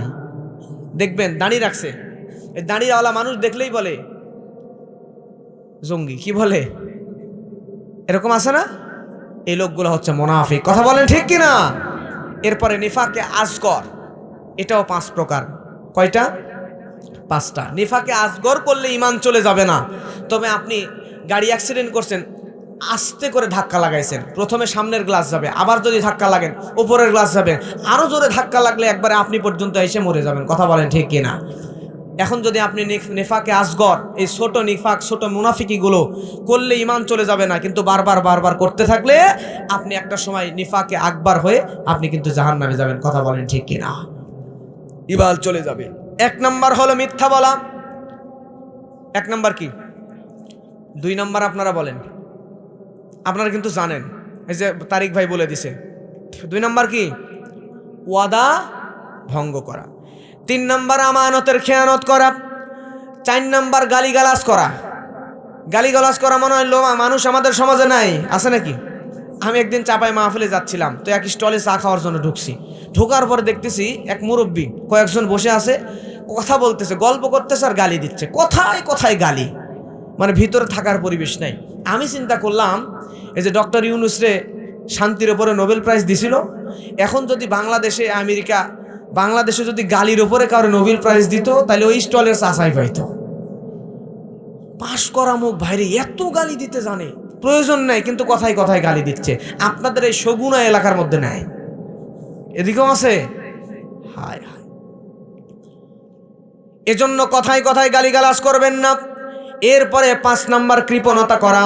এই কৃপণতা করাও কিন্তু এক প্রকার মুনাফিকি। দানের ক্ষেত্রে কৃপণতা করবেন না। কথা বলেন ঠিক কিনা? আমাদের পকেটের মধ্যে টাকা আছে, মাহফিলে যখন যাই, মাহফিলে টাকা দেওয়ার সময় সবচাইতে ছিঁড়া টাকাটা ঢোকায় দিই। কথা বলেন ঠিক কিনা? মসজিদে যা সবচাইতে ছিঁড়া পুরানো টাকাটা দেখে দেখে দিয়ে দিই, গরিব মানুষ ভিক্ষা চাইছে সবচাইতে খারাপ টাকাটা দিয়ে দিই, কথা কোন ঠিক কিনা? এটাও এক প্রকার মুনাফিকি। আপনি যদি ইমানদার হন, সবচাইতে ভালো টাকা, যেই টাকা মানুষের দিলেই নিয়ে নিতে চাইবে এমন ভালো টাকাটা আপনি দান করেন, মাদ্রাসায় দেন, মাহফিলে দেন, গরিব মানুষকে দান করেন, আল্লাহ ইমানদারের খাতায় আপনার নামটা লেখায় জান্নাতের ভিতরে ঢুকাবেন, কথা কোন ঠিক কিনা? এরপরে 4 নাম্বার, আল্লাহ এবং বান্দার মাঝখানে অন্য কাউকে মাধ্যম হিসেবে দাঁড় করানো। ওই যে বললাম আমাদের সমাজের মধ্যে আল্লাহ এবং বান্দার মাঝখানে পীর সাহেবকে দাঁড় করায় কে করায় না? পীর সাহেব সাফায়াত না করলে জান্নাতে যাবে না। এজন্য কিছু মানুষ আছে আল্লাহর কাছে সরাসরি চায় না, পীরের কাছে যায়, মাধ্যম বানায় আল্লাহর কাছে ভালো হতে চায়, কথা কোন ঠিক কিনা? আবার কিছু ভণ্ড পীরও আছে, দাঁড়িয়েও নাই, মুছো নাই, সফা কিচ্ছু নাই, কিন্তু উনি আবার বলে দিছে এই তোমরা গরু নিয়ে আসো, ছাগল নিয়ে আসো, লাখ লাখ টাকা নিয়ে আসো, বাকি জান্নাতের দায়িত্ব আমি পীর সাহেব নিয়ে নিলাম। আছে না নাই? হক্কানি পীরদের কথা বলছি না, কিছু পীর আছে, পীর মানে ওস্তাদ, পীর মানে শিক্ষক, আমাদেরকে দিনের শিক্ষা যারা দেয়। এই যে উনি আমাদের তারিক ভাই, ওনার সব ছাত্রদের উনি পীর সাহেব, কথা কি বুঝছেন? আপনাদের ইমাম সাহেব উনি আপনাদের সবার পীর সাহেব, আপনাদের দিনের যে শিক্ষা দেয়, বুঝ দেয়, উনি আপনাদের পীর সাহেব। কিন্তু আপনি পীরকে যদি মনে করেন আমার জান্নাতে নিয়ে যাবে, আসলে এটা পীর না, এটা হচ্ছে ক্ষীর। এটা কি? প্রিয় ভাইয়েরা আমার, লক্ষ্য করেন, এজন্য পীরকে আপনি সব কিছু মনে করলে জাহান্নামে যাবেন। এরপরে 5 নাম্বার, কোরআন হাদিসের মধ্যে স্পষ্ট যাদেরকে কাফের বলা হয়েছে, আপনি যদি ওই কাফেরদেরকে যদি কাফের মনে না করেন, তাহলেও কিন্তু আপনাকে জাহান্নামে যাওয়া লাগবে। যেমন আমাদের সমাজে একজন জনপ্রিয় নারী ছিল, নাম তার মাদার তেরেসা। নাম কি? মাদার তেরেসা জীবনে বহু ভালো কাজ করেছে, এতিম অসহায় মেয়েদের জন্য অনেক দামি দামি কাজ করেছে, অনেক ফান্ড তৈরি করেছে, অনেক উন্নয়ন, জনগণের উন্নয়নমূলক কাজ করেছে। কিন্তু এই মাদার তেরেসা ঈমান নিয়ে মরে নাই। বলেন তো এই মাদার তেরেসা জান্নাতে যাবে নাকি জাহান্নামে যাবে? জাহান্নামে যাবে। তারে যদি আপনি এখন কাফের মনে না করেন, তাহলে আপনিও জাহান্নামে যাবেন, আপনার ঈমান ভেঙে যাবে। আমাদের সমাজে বাংলাদেশে আর একজন নারী, নাম তার বেগম রোকেয়া। নাম কি? বেগম রোকেয়া। এই বেগম রোকেয়া নারীদের উন্নয়ন করেছে, নারীদের শিক্ষার মান উন্নয়ন করার জন্য কাজ করেছে, ভালো কথা। কিন্তু মৃত্যুর আগে এসে এমন কিছু কিছু কথা বলেছে যেগুলো সরাসরি ইসলামের সাথে সংঘর্ষিক। তার মানে সে মুসলমান হওয়ার পরও সে মুরতাদ হয়ে কবরে গেছে, কথা বলেন ঠিক কিনা? আমাদের রাজশাহী বিশ্ববিদ্যালয়ের একজন টিচার বেগম রোকেয়াকে মুরতাদ বলেছে, কাফের বলেছে। এজন্য তাকে নিয়ে কিছু বাঙ্গ সুশীল যারা উল্টাপাল্টা মন্তব্য করেছে, আমি ধন্যবাদ জানাই ওই রাজশাহী বিশ্ববিদ্যালয়ের টিচারকে, ধন্যবাদ জানাই। আর যেই সমস্ত নারীরা মুসলমান নারীদেরকে ফাঁদে ফেলে, এনজিওর ফাঁদে ফেলে বিভিন্নভাবে জাহান্নামের দিকে নিয়ে যায়, তাদেরকে কাফের মুরতাদ বলাই লাগবে। জোরে জোরে বলেন, কথা ঠিক কিনা? এজন্য আপনি যদি একজন কাফেরকে কাফের মনে না করেন, মুরতাদকে মুরতাদ না মনে করেন, তাহলে আপনার ঈমান চলে যাবে। এরপরে 6 নাম্বার হলো, আপনি যদি রাসূল সাল্লাল্লাহু আলাইহি ওয়াসাল্লাম ছাড়া অন্য কাউকে সর্বোত্তম আদর্শ মনে করেন, তাহলে আপনার ঈমান চলে যাবে। আল্লাহ তাআলা বলেন, লাকাদ কানা লাকুম ফি রাসূলিল্লাহি উসওয়াতুন হাসানাহ। জোরে বলেন না আল্লাহু আকবার। আমার ভাইয়েরা, আল্লাহ তাআলা সর্বোত্তম আদর্শ দেওয়ার চরিত্র দিয়া মুহাম্মদ সাল্লাল্লাহু আলাইহি ওয়াসাল্লামকে বানিয়েছেন। তার মধ্যে ছিল খতিবের আদর্শ, তিনি একজন সর্বশ্রেষ্ঠ খতিব ছিলেন, জোরে বলেন আল্লাহু আকবার। তার মধ্যে ছিল ব্যবসায়ীদের জন্য আদর্শ, পরিবারের মানুষদের জন্য, পরিবারের জন্য তিনি একজন আদর্শ, পরিবারের সর্বশ্রেষ্ঠ আদর্শ পরিবার তিনি মানুষদেরকে দেখিয়ে গিয়েছেন। তিনি একজন রাজনীতিবিদ ছিলেন, রাজনীতিবিদদের জন্য তিনি সর্বশ্রেষ্ঠ আদর্শ, কথা বলেন ঠিক কিনা? তিনি শিশুদের জন্য আদর্শ, যুবকদের জন্য আদর্শ, সেনাপতিদের জন্য আদর্শ, তিনি রাষ্ট্রপতি প্রধানমন্ত্রীর জন্য আদর্শ, কথা বলেন ঠিক কিনা? এখন যদি আল্লাহর হাবিব সাল্লাল্লাহু আলাইহি ওয়াসাল্লাম শ্রেষ্ঠ রাজনীতিবিদ ছিলেন, কিন্তু আপনি যদি ওই লেনিন কালমার্সের বস্তা পচা আইনকে আপনি সামনে নিয়ে নেন, আর যদি আব্রাহাম লিঙ্কনের ওই গণতন্ত্রকে সামনে নিয়ে বিশ্বনবী মুহাম্মদ সাল্লাল্লাহু আলাইহি ওয়াসাল্লামের চাইতে আব্রাহাম লিঙ্কনের গণতন্ত্রকে যদি বেশি ভালো মনে করেন, বিশ্বাস করেন আপনি মুসলমান হন আর নামাজ পড়েন, আপনার ঈমান থাকবে না, কথা কোন ঠিক কিনা?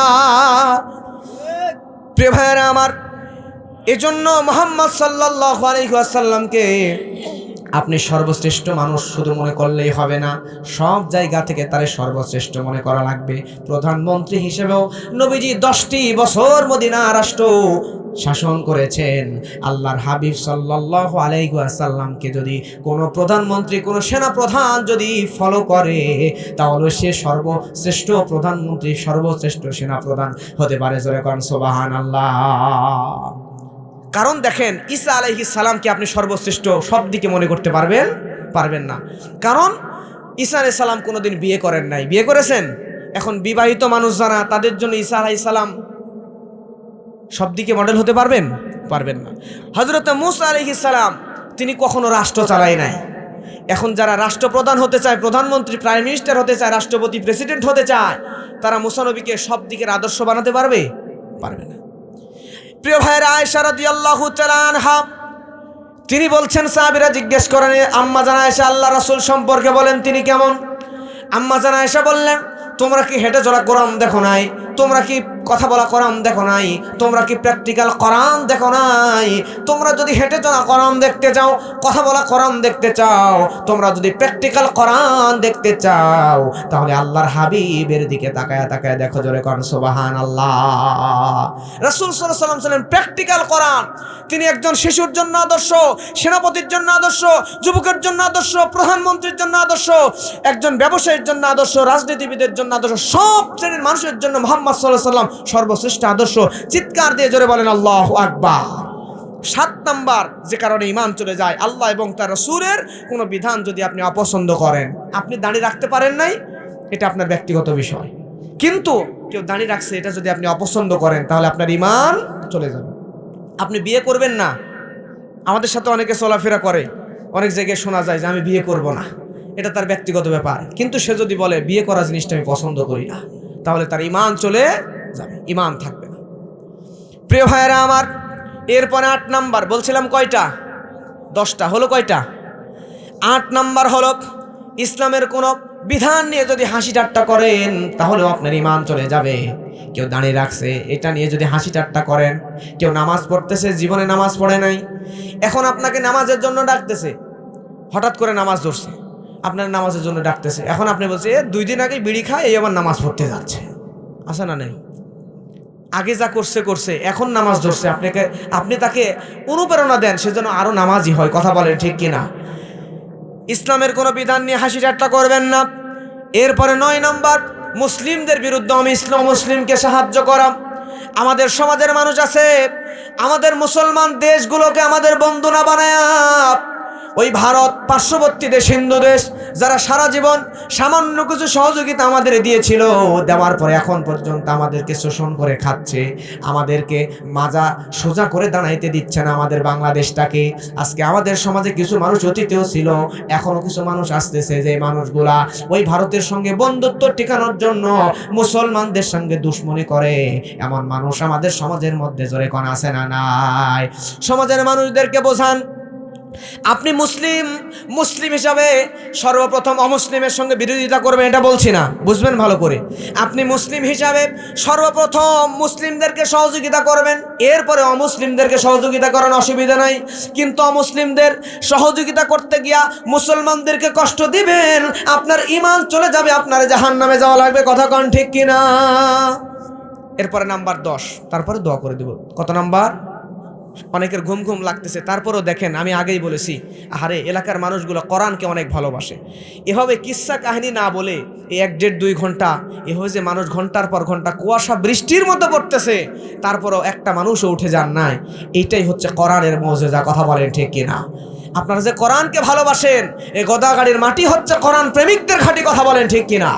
কোরআন হাদিসকে যে আপনারা ভালোবাসেন, এত কষ্ট হচ্ছে, তারপরও শুধুমাত্র কোরআনের মহব্বতে বসে আছে। আল্লাহ তাআলা আপনাদেরকে জান্নাতি মানুষ হিসেবে কবুল করুন। আমার যুবক ভাইরা, যে ভাইরা আয়োজন করেছে, আমার রুবেল ভাই সহ এই যুবক ভাইদেরকে আল্লাহ জান্নাতের মেহমান হিসেবে কবুল করুন। জোরে বলেন আমিন। নাম্বার 10, কোনো ব্যক্তিকে যদি আপনি শরীয়তের ঊর্ধ্বে মনে করেন, শরীয়তের বাহিরে থাকার মতো মনে করেন, তাহলে আপনার ঈমান চলে যাবে। কথা বলেন ঠিক কিনা? আমাদের সমাজে এমন কিছু মানুষ আছে, যেই মানুষগুলা মারেফতের কথা বলে অন্যের বউরা দিয়ে হাত পাটি পায়। আছে না নাই? কিছু পীর আছে না, যে দেখবেন সুন্দরী সুন্দরী মেয়েগুলো অনলাইনে মাঝে মধ্যে এসব নিউজ টিউজ আসে যে সুন্দরী মেয়েদের দিয়ে হাত পা টিপাচ্ছে। এখন যে যদি বলেন যে অমুকের সুন্দরী বউ আপনার হাত পা টিপে কেন, তা আমি পীর সাহেব, আমার সাথে কোনো পর্দা নাই। সুবহানাল্লাহ বলবেন না নাউজুবিল্লাহ বলবেন? এখন ওই পীর নিজেকে শরীয়তের ঊর্ধ্বে মনে করে। এখন আপনিও যদি মনে করেন আমার বউয়ের সাথে পীরের কোনো পর্দা নাই, পীর যা ইচ্ছা করতে পারে, তাহলে আপনার ঈমান থাকবে? থাকবে না। এজন্য আল্লাহ তাআলা ছাড়া শরীয়তের ঊর্ধ্বে আমরা কোনো মানুষকে যদি মনে করি, তাহলে ঈমান চলে যাবে কি যাবে না? শরীয়তের ঊর্ধ্বে কোনো মানুষকে মনে করা যাবে না। আমাদের সমাজে মাঝে মধ্যে শোনা যায় যাই নামাজি করে পানির উপর দিয়ে ভেসে গেছে, আলিফ লাইলার মতো আকাশ দিয়ে উড়ে গেছে, এরকম আছে না নাই? এগুলো শুনে মানুষ পাগল হয়ে যায়, কি অবস্থা পীরের, কি কেরামতি। বর্তমান জামানায় যদি এসব কেউ বলে, তাহলে কি বুঝবেন এগুলো পীর নাকি ক্ষীর? আল্লাহ আমাদেরকে বোঝার তৌফিক দিক, জোরে বলেন আল্লাহুম্মা আমিন।